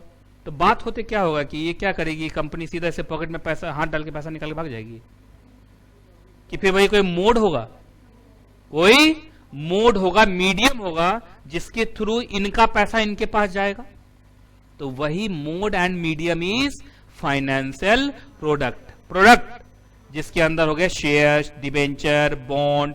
जैसे ये जब कॉर्पोरेट कंपनीज आएंगी ना, तो ये इनको बोलेंगी कि मैं आपको अपना शेयर बेचना चाहती हूं, ये मेरे शेयर्स हैं, ये मेरे शेयर से कैरेक्टरिस्टिक्स हैं, ये देखिए हाँ पसंद आ गया, पसंद आ गया। तो ये बोली ठीक है मैं 100 रुपए आपको देती हूं, बशर्ते मेरे नाम का शेयर सर्टिफिकेट बना के मुझे दो। तो ये शेयर सर्टिफिकेट इसके नाम का बनाएगी, स्टैंप लगाएगी, कंपनी सेक्रेटरी का साइन कराएगी, डायरेक्टर का साइन कराएगी, फिर शेयर सर्टिफिकेट देगी और ये अपने पॉकेट से 100 रुपए निकाल के इसको देगी। तो ये शेयर अलॉट करेगी और ये अपना पैसा इन्वेस्ट करेगी। तो एक बात बताओ, सिर्फ बाजार में आ जाने से काम हो जाएगा या मोड और मीडियम भी चाहिए जिसके through saving will be converted into investment? Mode और मीडियम चाहिए कि नहीं चाहिए, पहले बताइए। तो जल्दी बताओ, फाइनेंशियल प्रोडक्ट ये एरो होगा ऐसे ही, इसके बीच में जगह होगा, है ना, इसके बीच में लिखो इट प्रोवाइड्स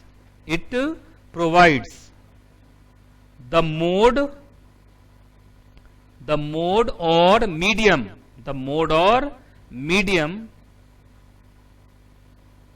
through which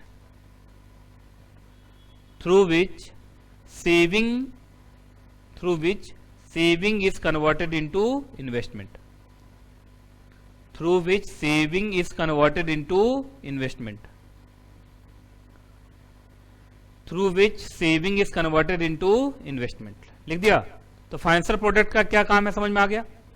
तो ये भी एक इंपॉर्टेंट कंपोनेंट है। अगर ये ना होता तो बाजार में आने के बावजूद भी लोग सेविंग इन्वेस्टमेंट में कन्वर्ट नहीं हो पाता, क्योंकि ओरली कोई किसी को पैसा देने के लिए तैयार नहीं है, उसको लिखित में चाहिए। और जब लिखित में देंगे तो वही शेयर सर्टिफिकेट बनेगा, डिबेंचर सर्टिफिकेट बनेगा, बॉन्ड सर्टिफिकेट बनेगा। यही होगा कि नहीं होगा, पहले बताओ, याद रहेगा। तीसरा, फाइनेंशियल इंस्टीट्यूशन एंड इंटरमीडियरीज, ये ना आप इंस्टीट्यूशन लिख लिए। अपने वाले में क्या बुक में लिखा, पार्टिसिपेंट्स लिखा हुआ था, क्या लिखा हुआ, फाइनेंशियल इंस्टीट्यूशन नहीं लिखा था। नहीं, पुराने बुक में अलग होना है, में अलग है।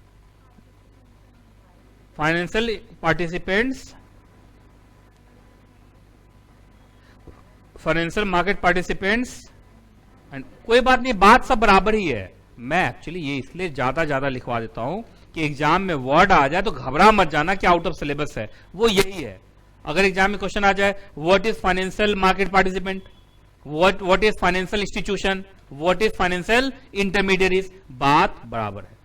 पुराने मॉड्यूल में उन्होंने कुछ और लैंग्वेज दिया हुआ था, नए वाले मॉड्यूल में उन्होंने कुछ और लैंग्वेज दिया।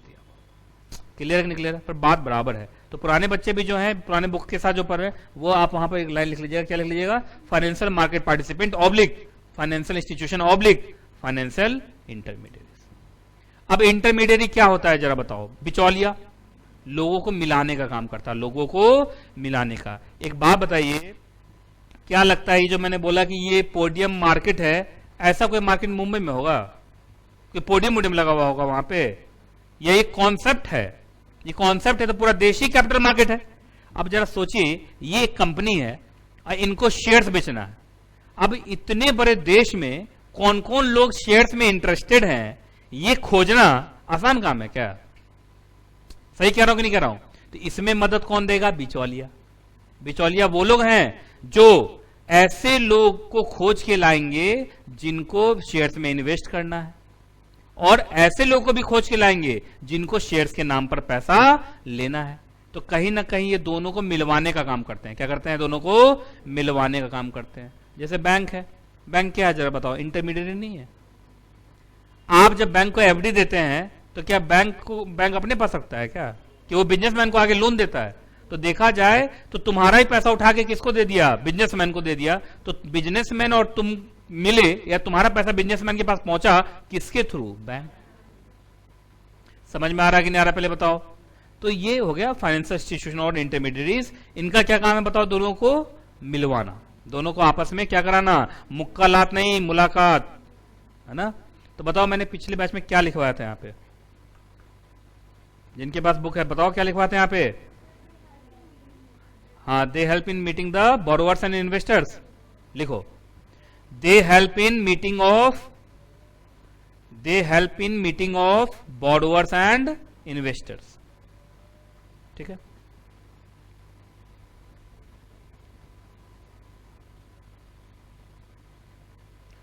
ठीक, आगे समझ में? अब बताओ, क्या ये तीनों ही जरूरी हैं? अच्छा, एक बात बताओ, अगर ये तीनों बढ़िया ढंग से काम करे तो क्या फाइनेंशियल सिस्टम अपना ऑब्जेक्टिव अचीव कर लेगा? अरे बोलो बोलो। लेकिन तीनों में से कोई एक भी ठीक से काम ना करे तो फिर मामला बन नहीं पाएगा, सेविंग ही रह जाएगा, इन्वेस्टमेंट में कन्वर्ट नहीं हो पाएगा। क्लियर है कि नहीं क्लियर है? तो चलिए अब जल्दी जल्दी मुझे बताओ, फाइनेंशियल सिस्टम का ऑब्जेक्टिव है सेविंग को कन्वर्ट करना इन्वेस्टमेंट में। ये ऑब्जेक्टिव को अचीव करते वक्त फाइनेंशियल सिस्टम को कितने कंपोनेंट की मदद लेनी होती है? तीनों का नाम बोलो।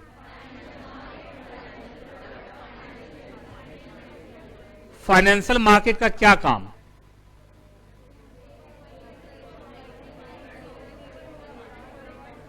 किसी के मुंह से प्लेस नहीं निकला है कि निकला है? It provide a common meeting place for borrowers and investors. Financial product का क्या रोल है?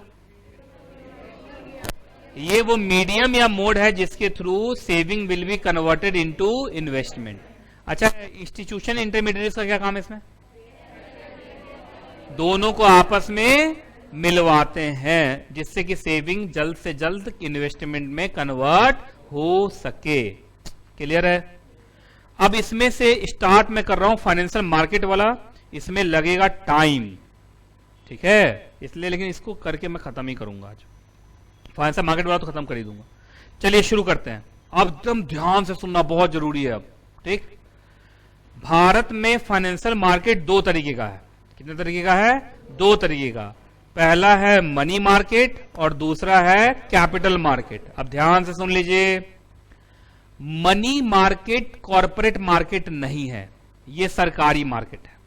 सरकार को जब भी पैसे की जरूरत होती है, मैं अभी लिखवाऊंगा, रुक जाओ, मैं लिखवाऊंगा, है ना, ठीक है, एक एक को देखता रहता हूं मैंने।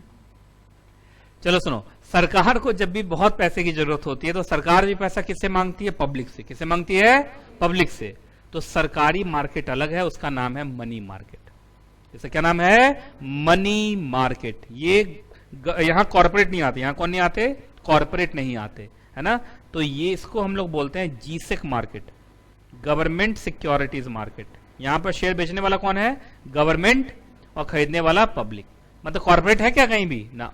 तो इसको बोलते हैं G-sec market, government securities market. तो लिख लो, वही जो ऐसे करके एरो होगा उसी के बीच में लिखना है तुमको। लिखो जीसेक मार्केट, फुल फॉर्म लिख लेना तुम, गवर्नमेंट सिक्योरिटीज मार्केट, ठीक है।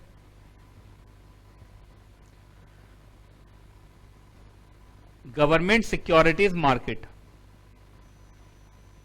गवर्नमेंट सिक्योरिटीज मार्केट, ठीक। आप में से कितने लोगों ने बजट देखा था इस बार? देखा था? उसमें आपने देखा था कि सरकार मनी मार्केट में आने वाली है पैसा लेने के लिए, कितना करोड़ का, 500 करोड़ की कुछ ऐसे ही, उसकी फंड रेजिंग करना है। तो सरकार जब भी पैसे लेने आएगी कौन से मार्केट में आएगी? Money market. अच्छा, हमारे सब्जेक्ट का नाम मनी मार्केट लॉज है या कैपिटल मार्केट लॉज है? तो मनी मार्केट से हमारा दूर दूर तक अभी, दूर दूर मतलब एग्जीक्यूटिव में कोई रिश्ता नहीं है। पहले मनी मार्केट चैप्टर था एग्जीक्यूटिव में, अब उसको उठा के फेंक दिया है प्रोफेशनल। प्रोफेशनल में सिक्योरिटी लॉ का एक बड़ा भाई मिलेगा तुम लोग को, उसका नाम है कॉर्पोरेट फंडिंग एंड लिस्टिंग, वहां पे उठा के फेंक दिया उस चैप्टर को। तो पहले मैं मनी मार्केट भी यहां पढ़ाता था एग्जीक्यूटिव में, लेकिन अब मनी मार्केट नहीं है। तो मनी मार्केट बुक में कहीं मिल भी जाए तो वो प्रोफेशनल के लिए है, एग्जीक्यूटिव वालों के लिए नहीं है। फिर भी नॉलेज के लिए अगर आप पढ़ना चाहें तो पढ़ सकते हैं। कहा सर नॉलेज के लिए? जितना जरूरी है उतना पढ़ ले, वही बहुत बड़ी बात है ना। तो अच्छे, इसलिए मनी मार्केट पे एक चैप्टर पहले बनाया हुआ था 5 मार्क्स का, वो भी साइड करके रख दिया। कहां पहुंचा दिया? अब प्रोफेशनल में, एग्जीक्यूटिव में नहीं रखा। जो एग्जीक्यूटिव के सब्जेक्ट का नाम क्या है? Capital market loss. इसका ज्यादा एम्फेसाइज कहां करता है? ये कैपिटल मार्केट। चलो अब आते हैं किस पर? कैपिटल मार्केट पे। कैपिटल मार्केट ये है कॉर्पोरेट फंड रेजिंग मार्केट। लिखो, यहां लिखो, corporate fund raising market, corporate fund raising market, corporate fund raising market. Corporate को जब भी ह्यूज कैपिटल की जरूरत होती है तो वो कहां पहुंचती है? Capital market. तो capital market is the place from where the corporate raises the capital, ठीक है, याद रहेगा। अब सुनते जाना अच्छे से, इसलिए अभी जानबूझ के मैंने मॉड्यूल फर्स्ट में वो डेट कैपिटल वाला चैप्टर उठाया हुआ था। अब देखना उन लोगों को फायदा होगा, जो नए नए बच्चे आए होंगे उनको भी फायदा होगा। चलिए, अच्छा एक बात बताओ, तो मनी मार्केट को छोड़ दो, हम यही मनी मार्केट पर तो बात नहीं करेंगे। अब हम किस में आगे बढ़ेंगे? कैपिटल। अच्छा बताओ, कोई भी कंपनी अपने लिए कैपिटल कितने रूट से रेज कर सकती है? 2। पहला इक्विटी वाला, जो शेयर वाला रूट था, दूसरा डेट वाला रूट, है ना। तो कैपिटल मार्केट भारत में 2 तरीके का है। एक तो वही इक्विटी वाला रूट, तो कंपनी अगर शेयर बेचेगी तो कौन से मार्केट में पहुंचेगी? इक्विटी मार्केट या सिक्योरिटीज मार्केट या शेयर मार्केट, तीनों नाम एक ही, ठीक है। तो कंपनी को सोचना है ना कि कैपिटल कैसे रेज करना है। अगर कंपनी सोच रही इक्विटी वाले रूट से करे तो कंपनी कैपिटल मार्केट के कौन से सेगमेंट में जाएगी? इक्विटी मार्केट वाले सेगमेंट में। तो इक्विटी मार्केट बोल लीजिए या शेयर मार्केट बोल लीजिए या सिक्योरिटीज मार्केट बोल लीजिए, बात इज सेम, बात इज सेम। समझ में आ गया?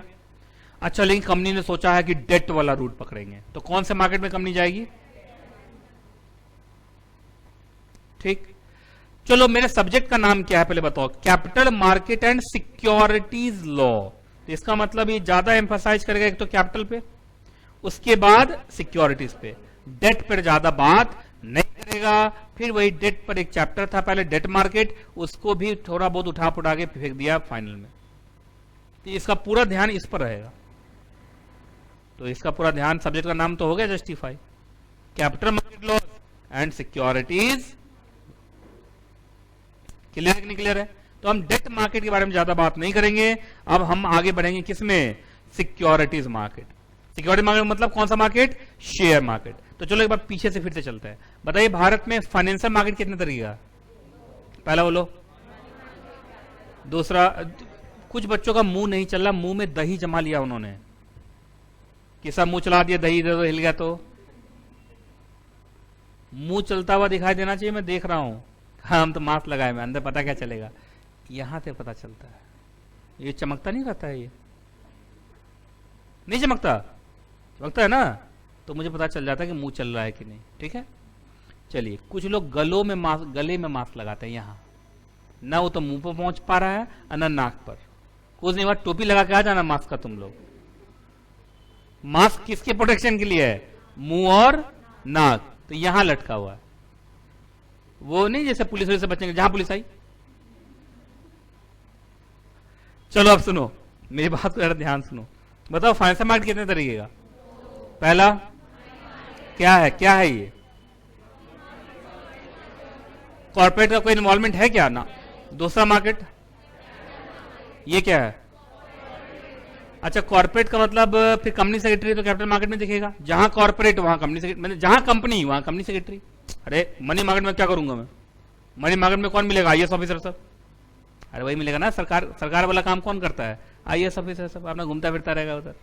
हाँ, लेकिन कैपिटल मार्केट में हम हर जगह दिखाई देंगे। उसका कारण हम क्यों हर जगह दिखाई देंगे, कैपिटल मार्केट में घुसने के लिए कंपनी को कैपिटल मार्केट लॉस का कंप्लायंस करना है, और कैपिटल मार्केट लॉस पूरे भारत में एक ही जगह पढ़ाया जाता है, वो सीएस है।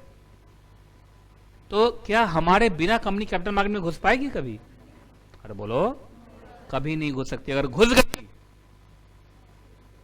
तो बाहर फेंक दिए जाएंगे, उनको जेल हो जाएगा, पेनल्टी हो जाएगा, पनिशमेंट हो जाएगा। समझ में आ रहा ना, इस बात का ध्यान रखना तुम लोग। चलिए, capital market corporate fund raising market है, और कॉर्पोरेट फंड रेज करते हैं दो रूट से। पहला इक्विटी वाला रूट, तो इक्विटी मार्केट या शेयर मार्केट या सिक्योरिटीज मार्केट, और दूसरा डेट वाला रूट, तो डेट मार्केट। ठीक है, आगे बढ़ते हैं। जो सिक्योरिटीज मार्केट है वो इंडिया में है दो तरीके का। ठीक है, एक है प्राइमरी मार्केट और दूसरा है सेकेंडरी मार्केट। इसके बारे में बाद में बात करते हैं, पहले डेट मार्केट वाला पार्ट खत्म करता हूं मैं। ठीक है, डेट मार्केट जो है वो भारत में दो तरीके का है, शॉर्ट टर्म डेट मार्केट और लॉन्ग टर्म डेट मार्केट। ठीक है, अब बताता हूं इस सब में क्या डिफरेंस है। ठीक है, चलो एक काम करते हैं, कुछ कुछ तुम लोगों को लिखवाता भी चलता हूं ना, रुको। चलो कैपिटल मार्केट तक लिख लिए थे तुम, कैपिटल मार्केट के बाद कौन कौन आया, ये आया ना। चलो सबसे पहले यहां लिखो, यहां क्या लिखवाया था पिछली बार, जिनके पास पिछली लिखवाया नहीं कुछ भी, चलो लिखो, तो इस बार लिखो, है ना। वो तो कैपिटल मार्केट के लिखवाया था, कहां से आवाज आई है ये, है ना। यहां इक्विटी मार्केट के नीचे नहीं लिखवाया था कुछ, लिखो, इन this market shares are traded, shares are issued and traded, in this market shares are issued and traded। इस मार्केट में क्या बेचा जाता है, शेयर्स, और वही इशू भी किया जाता है और उसकी भी ट्रेडिंग होती है। ठीक है, इधर क्या लिखोगे बताओ, in this market debt instruments are issued and traded, in this market debt instruments are issued and traded, debt वाले में लिखना है इसमें। ठीक है, in this market debt instruments are issued and traded. अच्छा डेट में बताओ, जैसे यहां डिबेंचर बिकेगा, बॉन्ड, डिपॉजिट्स, लोन्स, यही सब। ऐसे डेट इंस्ट्रूमेंट बहुत सारे होते हैं, तुम इतना ही जानते हो, बहुत डेट इंस्ट्रूमेंट होते हैं। बॉन्ड ही 1000 तरीके का होता है, डिबेंचर ही कितने तरीके का होता है। ठीक है, कोई दिक्कत है तो बताओ। अब इसमें आगे बढ़ेंगे तो पहले मैं डेट मार्केट खत्म करने के चक्कर में हूं। डेट मार्केट है ना short term and long term. सुनो, शॉर्ट टर्म डेट मार्केट के नीचे लिखो debt securities up to 1 year, debt securities having maturity up to 1 year लिखो। Debt securities having maturity, debt क्या लिखा, debt securities having maturity up to 1 year are traded लिखा। Up to 1 year are traded, TRADED। ठीक है, अब इधर long term, 1 साल से ऊपर जाओगे तो क्या हो जाएगा, लॉन्ग टर्म। तो क्या लिखोगे, debt securities having maturity, debt securities having maturity more than 1 year, more than 1 year are traded. Debt securities having maturity more than 1 year are traded. ठीक है, क्लियर है, कोई दिक्कत नहीं। चलो जी, तो भाई डेट मार्केट पर ज्यादा हमें काम नहीं था, हो गया काम खत्म। अब हम बढ़ रहे हैं आगे किधर, उधर primary market and secondary market. अब सुनो, प्राइमरी मार्केट और सेकेंडरी मार्केट क्या होता है, सुन लो अच्छे से। देखिए, प्राइमरी का मतलब होता है पहली बार, और पहली बार लाइफ में सिर्फ एक ही बार होता है, मालूम है ना। कहा सर हमारा तो पहली बार बहुत बार हो गया। सच सच बताओ, पहली बार एक ही बार हुआ है ना, क्या यस सर, क्या यस सर बताओ। नहीं नहीं बताओ बताओ, इतना मुस्कुरा के बोल लो, क्या क्या याद आ रहा है तुम लोग को, कई बार। तो तुम सेकेंडरी मार्केट हो, कई बार वाले तो सेकेंडरी मार्केट होंगे। प्राइमरी मार्केट वाले तो वो लोग हैं जो पहली बार। क्या उठ उठ जा रहा, क्या हो गया सबको। अच्छा आओ जल्दी, और फिर मैं पढ़ाना स्टार्ट करता हूं, जल्दी बताओ। अच्छा एक बताओ, ये मेरा एक स्टेटमेंट है कि पहली बार लाइफ में एक ही बार आता है, क्या ये सही है या इसके एक्सेप्शन भी है। एक्सेप्शन है यहां पे, इसमें है, बुक में, बुक में भी नहीं होगा।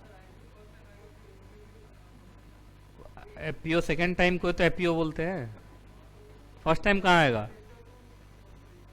अभी अभी पता चल जाएगा। देखो तो तुम भावनाओं पे काबू रखो, मैं समझ रहा हूं काफी दुख में हो तुम, पहली बार वाला कुछ बोल दिया तो काफी दुख में आ गया है ना। चलिए याद रखिएगा, सुनिए, प्राइमरी मार्केट वो मार्केट है, सुन लो अच्छे से। अभी जो लोग गए ना आएंगे तो उनसे पूछूंगा मैं, ये तो प्राइमरी मार्केट बहुत इंपॉर्टेंट बताने जा रहा हूं। सुनिए क्या होता है, प्राइमरी मार्केट वो मार्केट है जहां शेयर्स पहली बार इशू होता है, जहां शेयर्स पहली बार इशू होता है। जरा तुम बताओ तो शेयर्स का जन्मदाता कौन है, कंपनी। तो यहां इसका मतलब शेयर बेचने वाली हमेशा कंपनी होगी, और खरीदने वाला कौन होगा, इन्वेस्टर। तो ये कौन सा मार्केट है, company to investor, company to investor. तो प्राइमरी मार्केट का मतलब वो मार्केट जहां शेयर्स का जन्म होता है, और शेयर्स का जन्म पहली बार कौन करवाएगा, कंपनी। तो it is company to investor market, it is company to investor market. तो लिखिए यहां पे लिखो प्राइमरी मार्केट में company to investor, company to investor, company to investor, ये हो गया प्राइमरी मार्केट। ठीक है, अब मैं एक एग्जांपल देता हूं, तुम समझना अच्छे से। अब चलो पहले सेकेंडरी मार्केट की बात लिख लो, investor to investor, investor to investor.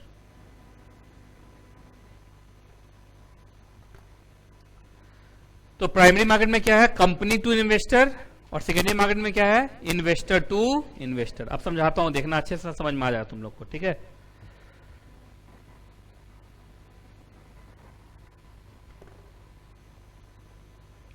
देखिए मान लीजिए मैं कंपनी हूं और मेरा नाम है भारतीय एयरटेल लिमिटेड। मेरा क्या नाम एग्जैक्टली, भारतीय एयरटेल लिमिटेड। ठीक है, मुझे 10,000 करोड़ रुपए की जरूरत थी, मैं पब्लिक इशू लेके आया। क्या लेके आया, पब्लिक इशू। जब मैं पब्लिक इशू लेके आया तो मेरे पब्लिक इशू में इन्होंने शेयर्स के लिए अप्लाई किया, कोमल ने शेयर्स के लिए क्या किया, अप्लाई किया। और मैंने इनसे पैसा लेके इनको शेयर अलॉट कर दिया। जो इनको शेयर मिला है वो शेयर कहां से मिला है? कंपनी से। और शेयर का प्राइमरी सोर्स कौन होता है? कंपनी। ये कौन सा मार्केट था? Primary market. क्योंकि इनको जो शेयर्स मिला वो सीधा कंपनी से मिला है और company is the primary source of shares. समझ में आ गया? ये कौन सा मार्केट था? Primary market. अब सुनो, अब इनको मैंने शेयर बेच दिया, शेयर्स की लिस्टिंग करा दिया स्टॉक एक्सचेंज पे। मैंने इनको 10 रुपया में शेयर बेचा था, अब एकाएक स्टॉक एक्सचेंज में शेयर का दाम हो गया 12 रुपया। ये अपना शेयर स्टॉक एक्सचेंज पे उठा के इनको बेच दी। किनको बेच दी? इनको। आप नाम बताइए। मुस्कान को बेच दी। ठीक है। अब एक बात बताओ, मुस्कान को जो शेयर्स मिला है क्या वो कंपनी से मिला है या कोमल से मिला है? कोमल भी एक इन्वेस्टर ही है, ये भी इन्वेस्टर ही है। क्या यहां कंपनी इन्वॉल्व है? ये है इन्वेस्टर टू इन्वेस्टर। ये क्या है? Investor to investor. और ये क्या है एग्जैक्टली? Secondary market. बात समझ में आया कि नहीं? आप पहले बताइए। अब मुस्कान ने 12 रुपए में शेयर खरीदा था, अब शेयर का दाम बढ़ गया 14 रुपए हो गया। अब ये अपना शेयर उठा के इनको बेच दी, दक्षिता को बेच दी। ठीक है। अब बताओ, यहां भी शेयर बेचने वाली एक इन्वेस्टर और वो भी खरीदने वाली भी इन्वेस्टर, ये भी सेकेंडरी मार्केट। तो यार प्राइमरी मार्केट बस एक बार आएगा, सेकेंडरी मार्केट तो बार बार आएगा। फिर दक्षिता का शेयर का दाम हो गया 14 से 16, ये उठा के बेच दी इनको, मंजू को बेच दी। अब आप देख रहे हैं तो ये क्या हो रहा है? Investor to investor. अभी जिंदगी भर चलता रहेगा, अबे जिंदगी भर चलता रहेगा। तो किसी भी सिक्योरिटी के लाइफ में प्राइमरी मार्केट बस एक बार आता है, पहली बार तो एक ही बार होगा ना, लेकिन सेकेंडरी मार्केट बार बार आता है। बात समझ में आया कि नहीं आया? पहले बताओ। ठीक है, मेरी बात को एकदम ध्यान से सुन लेना। फिर से मैं बोल रहा हूं, प्राइमरी मार्केट वो मार्केट है जहां कंपनी पहली बार शेयर इश्यू करती है। अब वो वाला ट्रांजैक्शन जिंदगी में एक ही बार होगा कि मैं पब्लिक इश्यू लेकर आया, मैंने इनको शेयर बेच दिया। ये था प्राइमरी मार्केट, क्योंकि इनको जो शेयर मिला वो शेयर के प्राइमरी सोर्स से मिला। ठीक है। लेकिन अब ये शेयर इनको बेचेगी, फिर ये इनको बेचेगी, फिर ये इनको, फिर ये इनको, ये जिंदगी भर क्या चलता रहेगा? Secondary market. तो प्राइमरी मार्केट एक बार, सेकेंडरी मार्केट बार बार। समझ में आया कि नहीं आया? पहले बताओ। नहीं आया समझ? नहीं आया समझ में? आ गया? प्राइमरी मार्केट कितने बार? क्योंकि लाइफ में पहली बार कितने बार आता है? और सेकेंडरी मार्केट? तो सच बताओ, तुम लोग ये 14 फरवरी वाले में सेकेंडरी मार्केट में चल रहे हो या प्राइमरी मार्केट में? कहा ये अंदर की बात हम क्यों बताएं? आप हमारे पापा को बोल देंगे तो कुछ नहीं, सारा क्लास रिकॉर्ड हो रहा है, मैं तो भेज दूंगा। इसमें क्या है? तो प्राइमरी मार्केट वाले कोई नहीं है इसमें? क्या सर, वो तो क्लास 5, 4, 3, 2 उसी में प्राइमरी मार्केट हो गया था हमारा। अब हम सेकेंडरी मार्केट में चल रहे हैं। अरे भाई, क्लास के बारे में बात कर, तुम लोग क्या समझे? चलिए खैर, ये समझ में आया कि नहीं? आप लोग बताओ। प्राइमरी मार्केट को शॉर्टकट में क्या बोलोगे? Company to investor. शेयर बेचने वाली हमेशा कौन होगी? कंपनी। और खरीदने वाला कौन होगा? इन्वेस्टर। तो company to investor is primary market and investor to investor जिंदगी भर चलेगा, जिंदगी भर चलेगा। समझ में आ रहा है कि नहीं आ रहा है? अभी मैं पूछने वाला हूं और दिमाग से आंसर देना पड़ेगा। कोई दिक्कत है तो पूछ लो। अब बीच बीच में जो बच्चे उठ के जाते हैं मुझे पसंद नहीं है। समझ में आ रहा ना? क्योंकि एक बड़ा कॉन्सेप्ट पढ़ा रहा हूं, दिल से पढ़ा रहा हूं, और कोई उठ के चला जाए तो बेइज्जती ऐसी महसूस होती है कि इसका मतलब मेरे कॉन्सेप्ट में कोई इज्जत ही नहीं है। अब बताओ, प्राइमरी मार्केट, सेकेंडरी मार्केट कितना जरूरी चीज है, आपको मालूम नहीं है? अब पूरा सिक्योरिटी लॉ इसी पर चलेगा, है कि नहीं? कोई दिक्कत, कोई परेशानी, कभी भी किसी को दिक्कत हो तो पूछ लो। अब मैं आगे बढ़ूंगा और एडवांस होगा अभी। अच्छा, प्राइमरी मार्केट, अब दिमाग से पूछता हूं, प्राइमरी मार्केट का चार्ट आगे बढ़ेगा क्या? क्यों? सब हम देख लिए हैं। जब प्राइमरी मार्केट एक ही बार आएगा तो चार्ट वहीं रुकेगा ना। सेकेंडरी मार्केट का चार्ट बढ़ेगा क्या? हाँ जी, वो तो बढ़ता रहेगा। तो सुनिए, प्राइमरी मार्केट तो आगे बढ़ेगा नहीं। सेकेंडरी मार्केट के भी टाइप हैं। सेकेंडरी मार्केट के भी क्या है? टाइप है। पहले टाइप का कुछ बेसिस है, बेसिस के बाद बताऊंगा। आप जानते हैं जब भी टाइप वाइप निकालते हैं तो पहले बेसिस तय होता है। पहला जो मैं टाइप निकाल रहा हूं वो है on the basis of involvement of stock exchange. STX का मतलब स्टॉक एक्सचेंज, मैंने शॉर्ट में लिखा, तुम लोग एग्जाम में पूरा लिखोगे। और दूसरा है on the basis of contract, on the basis of contract. ये तुम्हारे बुक में आ रहा होगा, आ रहा ना, बुक में चार्ट बना हुआ है, देख रहे हो ना। चलो सुनो, on the basis of involvement of stock exchange, सबसे पहले स्टॉक एक्सचेंज कभी प्राइमरी मार्केट में होगा? बोलो बोलो बोलो, कैसे होगा? कंपनी टू इन्वेस्टर के बीच में स्टॉक एक्सचेंज कहां से आ गए? मैं पब्लिक इशू लेकर आया, इन्होंने शेयर्स के लिए अप्लाई किया, मैंने इनको शेयर अलॉट कर दिया, कहां से आ गया स्टॉक एक्सचेंज बीच में? अरे समझ में आ रहा है? लेकिन जो सेकेंडरी मार्केट है वहां तो स्टॉक एक्सचेंज आएगा।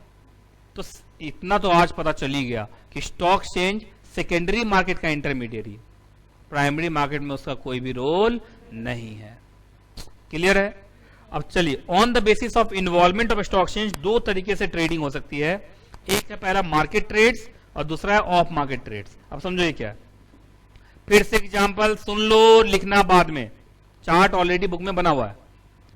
मैं हूं भारतीय एयरटेल लिमिटेड कंपनी, मैं पब्लिक इशू लेके आया, इन्होंने शेयर्स के लिए अप्लाई किया कोमल ने, मैंने शेयर्स इनको दे दिया, है ना, पैसा लिया, शेयर दिया। Company to investor primary market, ठीक, खत्म। प्राइमरी मार्केट एक ही बार आएगा लाइफ में।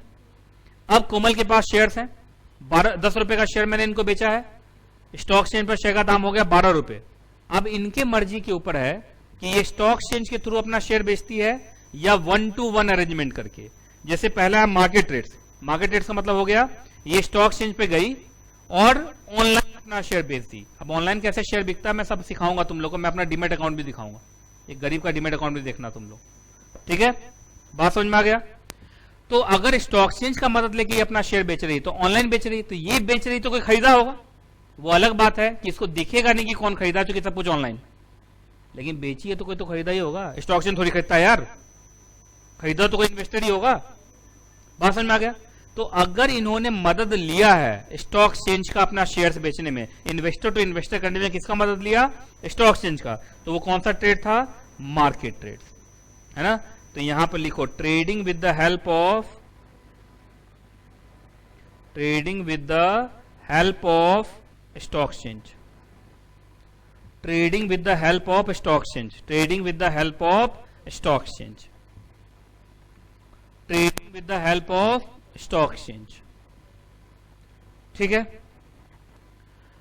अब सुनो दूसरा क्या है? Off market trades. Off market trades में क्या होता है सो सुनो, ऑफ मार्केट ट्रेड्स में क्या होगा? जैसे मैं कंपनी को, मैंने इनको शेयर बेचा 10 रुपए का, 10 रुपए का शेयर इनके पास पहुंच गया, ये प्राइमरी मार्केट था। अब ये 10 रुपए का शेयर 12 रुपए में या 13 रुपए में, 14 रुपए में बेचना चाहती है। अब कैसे बेचती है सो देखो कोमल अपना घर में बैठी हुई है, इसके पास भारतीय एयरटेल लिमिटेड का 10 रुपए का एक शेयर है, एक शेयर सर्टिफिकेट है। कोमल के घर आई, नाम बताइए, राधा, राधा आई किसके घर? कोमल के घर आई, बैठी, बात की, दोनों दोस्त है, दोस्तनी है, ठीक है, दोनों आपस में बात की, है ना, 20-50 कप चाय वाय पी ली अपना राधा, बिस्किट के 10-12 डब्बा खा गई। उसके बाद राधा बोल रही है कि मुझे पता चला कि तुमने भारतीय एयरटेल लिमिटेड का शेयर खरीदा है, मैं तुमसे खरीदना चाहती। ये बोले कोई बात नहीं है यार, मैं 10 में खरीदी थी, तुम 12 में लेने के लिए तैयार हो तो मैं बेच देती हूँ तुम्हें। वो अपने पॉकेट से 12 रुपया निकाल के इसके मुंह पे मार दी, ये भी शेयर सर्टिफिकेट उठा के उसके मुंह पे। अच्छा, यह इन्वेस्टर टू इन्वेस्टर हुआ, Komal is the seller and Radha is the buyer. Stock exchange आया क्या कहीं? सेकेंडरी मार्केट हुआ ना, स्टॉक एक्सचेंज नहीं है ना, तो दोनों हो सकता है, मार्केट ट्रेड्स भी with the help of stock exchange और ऑफ मार्केट ट्रेड्स भी without the help of stock exchange. तो यहां लिखो without the help of stock exchange, without the help of, trading without the help of stock exchange, trading without the help of stock exchange, trading without the help of stock exchange. हाँ company क्यों involve? अच्छा, वो share certificate वाले काम के लिए ना, हाँ, मतलब कंपनी को कुछ मिलने वाला नहीं है, वो तो बस ये है कि तुम्हारे नाम का शेयर सर्टिफिकेट फाड़ के उसके नाम का शेयर सर्टिफिकेट छाप दूंगा, तो वो तो एक प्रोसीजरल चीज है, कंपनी को थोड़ी कुछ मिलना है। समझ में आया कि नहीं आया? याद रहेगा। अब आइए आगे, on the basis of contract, secondary market दो तरीके का है, पहला कौन? स्पॉट मार्केट, और दूसरा कौन है? Future market. अभी आपको ये समझ में नहीं आएगा, ये स्टॉक एक्सचेंज चैप्टर जब मैं पढ़ा दूंगा तो समझ में आएगा क्योंकि अभी सिक्योरिटी लॉ में आप उतने मेच्योर नहीं हैं कि आप स्पॉट मार्केट या फ्यूचर मार्केट पढ़ें। जबरदस्ती अगर मैंने आप पढ़ाने की कोशिश की तो आधा बच्चा हो जाएगा बेहोश। तो ये पूरा प्रॉपर कॉन्सेप्ट है 2-2 पेज का, कहां? स्टॉक एक्सचेंज चैप्टर में। तो जब हम वहां पहुंचेंगे तब हम ये देखेंगे। अभी सिर्फ सुन के छोड़ दो कि spot market and future market. Spot market मतलब ऑन द स्पॉट पैसा भी मिल जाएगा और शेयर्स अगर खरीदे होगे तो शेयर भी मिल जाएगा। फ्यूचर में यही दोनों काम फ्यूचर डे पे होगा। कब होगा? फ्यूचर डे पे होगा। तो ये हम पढ़ेंगे, आप इसको छोड़ दीजिए अभी, ठीक है। तो फाइनेंशियल मार्केट वाला चेन तो मेरा हो गया कंप्लीट, ठीक है। इसको अच्छे से रिवाइज करो, मैं पूछूंगा अभी, मुझे टिप्स पे चाहिए।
ठीक हो गया रिवाइज।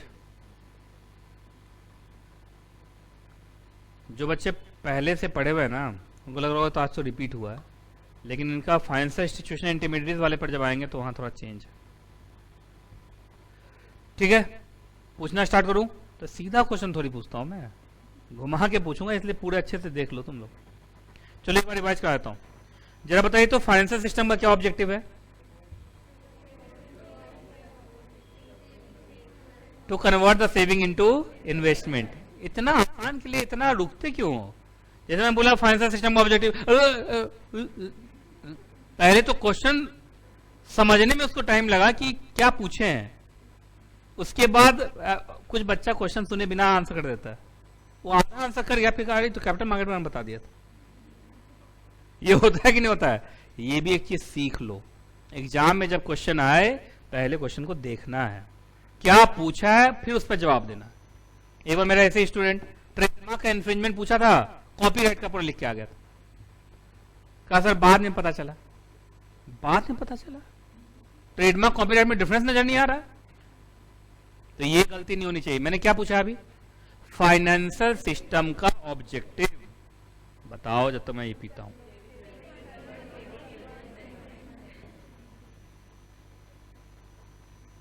अब सारा बच्चा क्या क्या क्या पी रहे, क्या है ये, क्या हम भी पिएंगे, है ना? पानी है,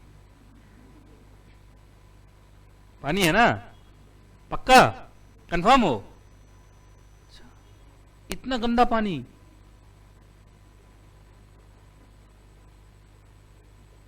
नहीं समझ पाया अभी तक? मत समझो। कोल्ड ड्रिंक, वाह वाह क्या बात है, मतलब ठंड के मौसम में मैं कोल्ड ड्रिंक पीऊंगा, वाह वाह क्या बात है। चलो ये होमवर्क है तुम लोग के लिए। स्प्राइट है, कोल्ड ड्रिंक तो अलग बोली है, इसका मतलब वो।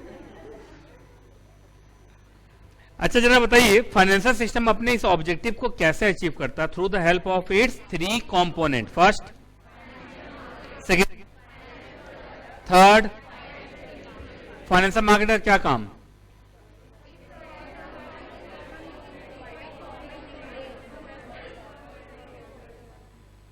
फाइनेंशियल प्रोडक्ट का क्या काम?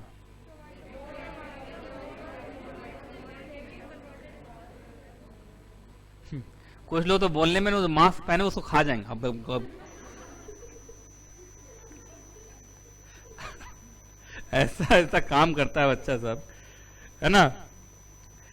इतना घबराते क्यों हो कुछ बोलने में? जैसे मैंने पूछा फाइनेंशियल प्रोडक्ट का क्या रोल, तो थोड़ा रेस्ट लो। अच्छा, इट प्रोवाइड्स द मीडियम और the mode through which the saving will be converted into investment. तुरंत घबराने लगता है सब, घबराते में देखो मास्क ही खा गया। तीसरा, तीसरा कौन है? इनका क्या काम? हिंदी में बोल दो, कोई दिक्कत नहीं, ठीक है। चलिए आप बताओ, अब मेन आ रहा है फाइनेंशियल मार्केट। नीचे देख के बोला तो ठीक नहीं होगा। पहला, रुक जाओ रुक जाओ रुक जाओ, मुझे मालूम है जब तुम्हें आता तो तुम जबरदस्ती बोलते हो, और जब नहीं आता तो ऐसा मुंह घुमाते हो ना। तुम अपना मास्क चेंज कर लेना, आज बार बार देख के मुझे हंसी आ रही है। इसका मास्क उतर के यहां पहुंच जा रहा है। चलिए, नहीं आप समझो, देखिए कोरोना को हल्के में नहीं लेना है। बताया था ना मैंने कि अभी कुछ दिन पहले रिपब्लिक कोई टीवी के एंकर का डेथ हो गया, तो बड़े बड़े अमीर लोग मर रहे हैं। अमीर लोगों को मरता देखता हूँ तो मुझे और डर लगता है। कहता जब वो नहीं बचे तो हम लोग किस खेत के गाजर हैं? अच्छा, मूली। ओ ठीक है। अच्छा, मनी मार्केट क्या होता है? जीसेक मार्केट तो शॉर्ट फॉर्म में, मतलब होता क्या है ये? यहाँ गवर्नमेंट फंड रेज करती है अपने लिए। अच्छा अच्छा, थ्रू आरबीआई। हाँ, एक बात और, इसका रेगुलेटर आरबीआई है, सेबी नहीं। मनी मार्केट का रेगुलेटर कौन है? आरबीआई, सेबी नहीं। तो सेबी नहीं तो इसका मतलब हमारा कोई मतलब ही नहीं है। क्या हुआ सेबी का? सेबी स्टॉक चेंज का है, कैपिटल मार्केट। अभी पढ़ेंगे, अगला चैप्टर है सेबी, चिंता नहीं करना, कोर्स भरपूर है। Money market. अच्छा, दूसरा कौन सा मार्केट? क्या होता है ये? क्या होता क्या है यहाँ पे? अच्छा, कंपनीज फंड रेज करती हैं। अच्छा, कैपिटल मार्केट कितने टाइप का? पहला, कौन बोला था प्राइमरी? पकड़ा गया, पकड़ा गया। कौन था प्राइमरी? कौन बोला प्राइमरी? आपको पता ही नहीं चलेगा। कैपिटल मार्केट कितने तरीके का? पहला। अच्छा ये बताओ, इक्विटी सुनने में अच्छा है या सिक्योरिटी सुनने में अच्छा है या शेयर? पर मैं बताऊं, तुम्हें तो शेयर ही पसंद आएगा, जो बोलने में आसान वही है। इक्विटी में इक्विटी, सिक्योरिटी जितना लंबा चौड़ा कौन बोले? शेयर। वो तो है, लेकिन बुक में जब घुसोगे ना तुम आईसीआईसीआई मॉड्यूल में, वो ज्यादा सिक्योरिटीज मार्केट यूज किया हुआ। क्या यूज किया हुआ है? सिक्योरिटीज। ठीक है, दूसरा कौन? अच्छा, सिक्योरिटीज मार्केट कितने तरीके का? पहला। दूसरा क्या होता है? प्राइमरी।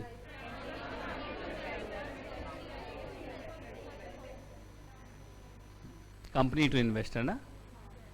इतना देर तक ये लाइन बोलना पड़ा तुम लोग को। कंपनी टू इन्वेस्टर बोलने में मैं देखा लगा 1 मिनट का टाइम। कुछ लोग investor company, company company investor company. हाँ, कंपनी टू इन्वेस्टर। क्या ये बार बार होगा या एक बार? क्यों? पहली बार एक ही बार आता है, पहली बार एक ही बार आता है। तो ऐसे तुम डायलॉग की तरह लिखोगे, पहली बार एक ही बार आता है। क्या ऐसा लिखोगे? चलिए, अच्छा, और सेकेंडरी मार्केट क्या ये बार बार आता है? अच्छा, डेट मार्केट के बारे में बताओ कुछ। शॉर्ट टर्म क्या होता है? कोई बता तो उंगली दिखा के, 1 साल तक वाला, है ना? खुद 1 साल तक वाला। अच्छा, और लॉन्ग टर्म डेट मार्केट क्या होता है?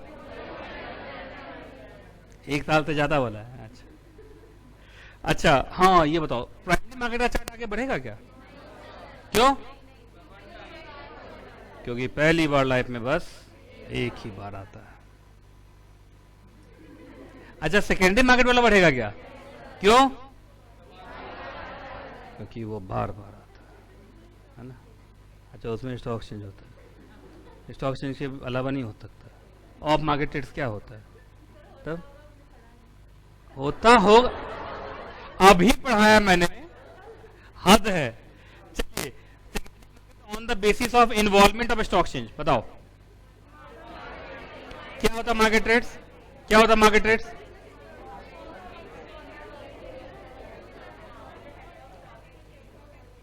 बैटरी। अच्छा, ऑफ मार्केट रेट्स में क्या होता है?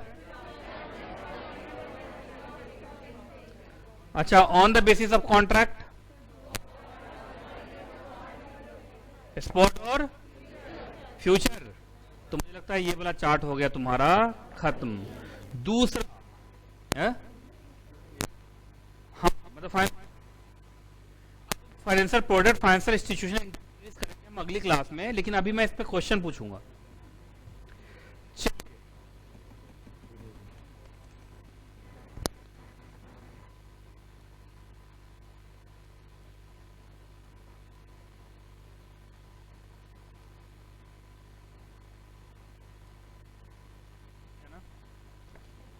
तीन बज गया ना, इसलिए अब मुझे रुकना पड़ेगा, लेकिन इस क्वेश्चन तो पूछ के ही छोड़ूंगा।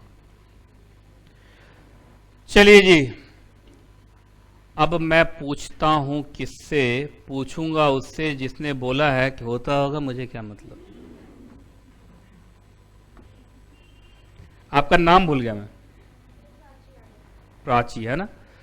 प्राची, एक ट्रांजेक्शन में बोला, मैंने बोला था सीधा क्वेश्चन नहीं आता एग्जाम में, घुमा के आता आजकल, है ना? एक ट्रांजेक्शन में लिख रहा हूं, तुमको उसमें मार्केट चुन चुन के निकालना है कि वो ट्रांजेक्शन कितने मार्केट होते हुए गया था। समझ में आ गया? कहा सर पहले तो क्वेश्चन ही पूछ रहे जो टफ है, ये क्या करना है पता ही नहीं चल रहा। यही तो एग्जाम में होता है। सुनिए, मैं हूं CS नितेश कुमार जायसवाल। ठीक, आज सुबह सुबह में जब मैं उठा तो मैंने देखा कि बॉम्बे स्टॉक एक्सचेंज पे रिलायंस इंडस्ट्रीज लिमिटेड का शेयर सस्ते में मिल रहा है। ठीक है जी, और मैंने वहां से 2 शेयर खरीद लिया। अब इसको बताना है कि CSNKJ, या तो इसको तुम लोग उतारोगे भी क्या इसको? ये अगर उतारोगे तो मैं थोड़ा ठीक से बनाया था। CSNKJ buys 2 shares of RIL from BSE, Bombay Stock exchange. ठीक है, अब तुम्हें बताना है कौन कौन से मार्केट से निकला है ये। सीधा सेकेंडरी है भगवान, देखो होता होगा। सोचो आराम से, पूरा चार्ट दिमाग में लाओ। चार्ट याद हुआ तुम लोग? दिमाग में छपा के नहीं पहले बताओ। अगर छप गया तो बहुत बहुत आसानी से चलेगा ये। एक्चुअली ना इसको आता सब कुछ है, आंसर कैसे देना है ये नहीं समझ पा रही है। अब मैं बताता हूँ, सुनना प्राची। सबसे पहले तो सर CSNKJ फाइनेंशियल मार्केट में गए थे। उसके बाद सर वो कैपिटल मार्केट में गए थे, क्योंकि शेयर जिसका खरीदा वो कंपनी है। सर जब वो कैपिटल मार्केट में गए तो शेयर चूंकि उन्होंने खरीदा है, तो सर वो सिक्योरिटीज मार्केट है। और सर उन्होंने स्टॉक एक्सचेंज से खरीदा है, तो सर वो सेकेंडरी मार्केट है। वो क्या सर? सेकेंडरी मार्केट है। ये ऐसा मतलब सिक्योरिटीज मार्केट था ना, सिक्योरिटीज मार्केट। और सर ये स्टॉक एक्सचेंज के थ्रू खरीदे हैं, तो सर ये मार्केट ट्रेड्स है। ठीक है, समझ में आ गया ना? तो कुछ लोग जो छपाई प्रोसेस में एकदम स्पीड रहते हैं वो छाप चुके हैं आंसर, मुझे मालूम है। क्या यही है? तो ये है प्रॉब्लम, ये है सॉल्यूशन। ठीक है, उतारना है क्या तो उतार लो, कोई फर्क नहीं पड़ता। थोड़ा बहुत इंक खर्च होगा पेन का, और क्या हो। हाँ हाँ, बैठ जाओ बैठ जाओ।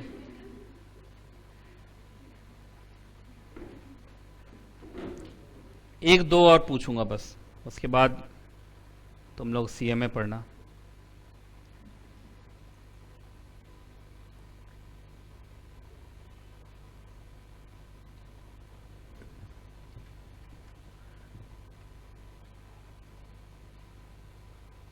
ठीक है, हटाऊं?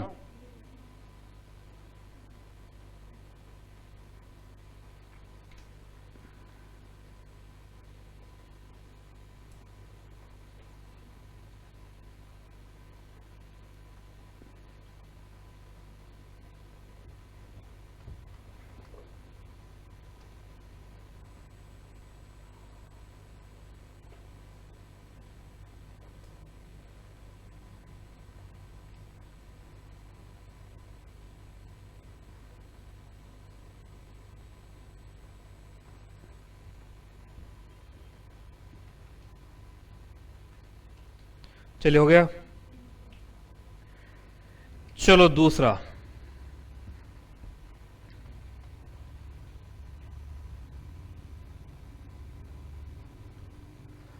हाँ जी आप बताएंगे। यस, आप क्या आगे? जी, यस। नाम बताइए, नाम भूल गया आपका। साहिल। अच्छा साहिल, एक ट्रांजैक्शन लिख रहा हूँ, ठीक है? आपको बताना है कितने मार्केट से गुजरेगा ये।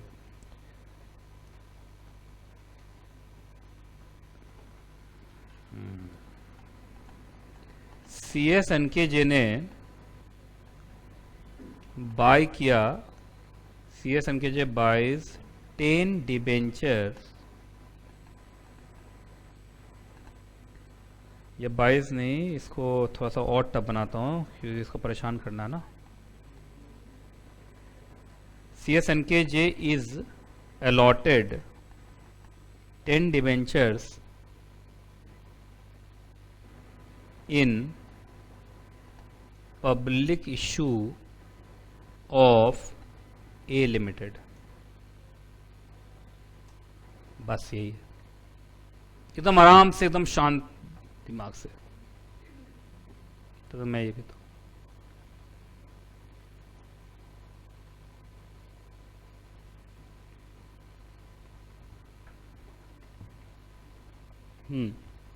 एक बात और, थोड़ा और टफ कर देता हूँ। Redeemable with in 6 months. और तो ये डिवेंचर है, ये कब तक रिडीम हो जाएगा? 6 महीने के अंदर।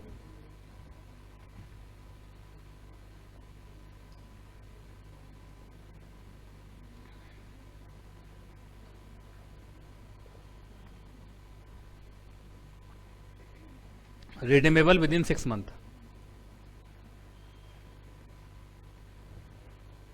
बताओ।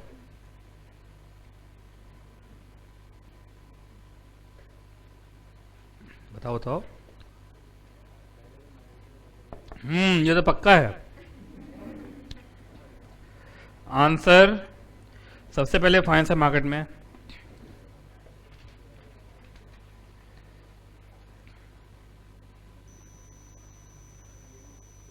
कैपिटल मार्केट में, ठीक है? ठीक तो चल रहा है, क्या बढ़िया, बता थोड़ा। बोलो, आगे बढ़ो धीरे धीरे, हौले हौले, अगले मेट्रो स्टेशन में चलो।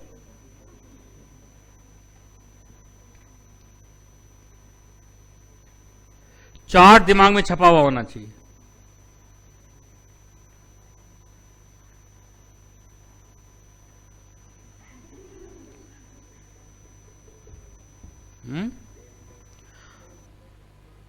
सही बोल रहे हो तुम।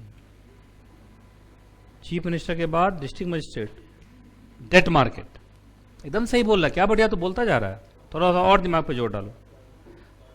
अरे वाह, क्या बात है, शॉर्ट टर्म डेट मार्केट है ये तो। बस खत्म। कुछ तुम लोग ना कंफ्यूज हुए थे, प्राइमरी, तो तुम चाहो तो इसमें कहीं प्राइमरी कैपिटल मार्केट के बाद डेट मार्केट में प्राइमरी मार्केट लिख दो। पहली बार है ना, पब्लिक इशू है ना, तो पहली बार है, तो डेट मार्केट बाद इसमें लिया, वहां भी तो प्राइमरी मार्केट होता होगा, है ना? फिर कहां पहुंचा दो?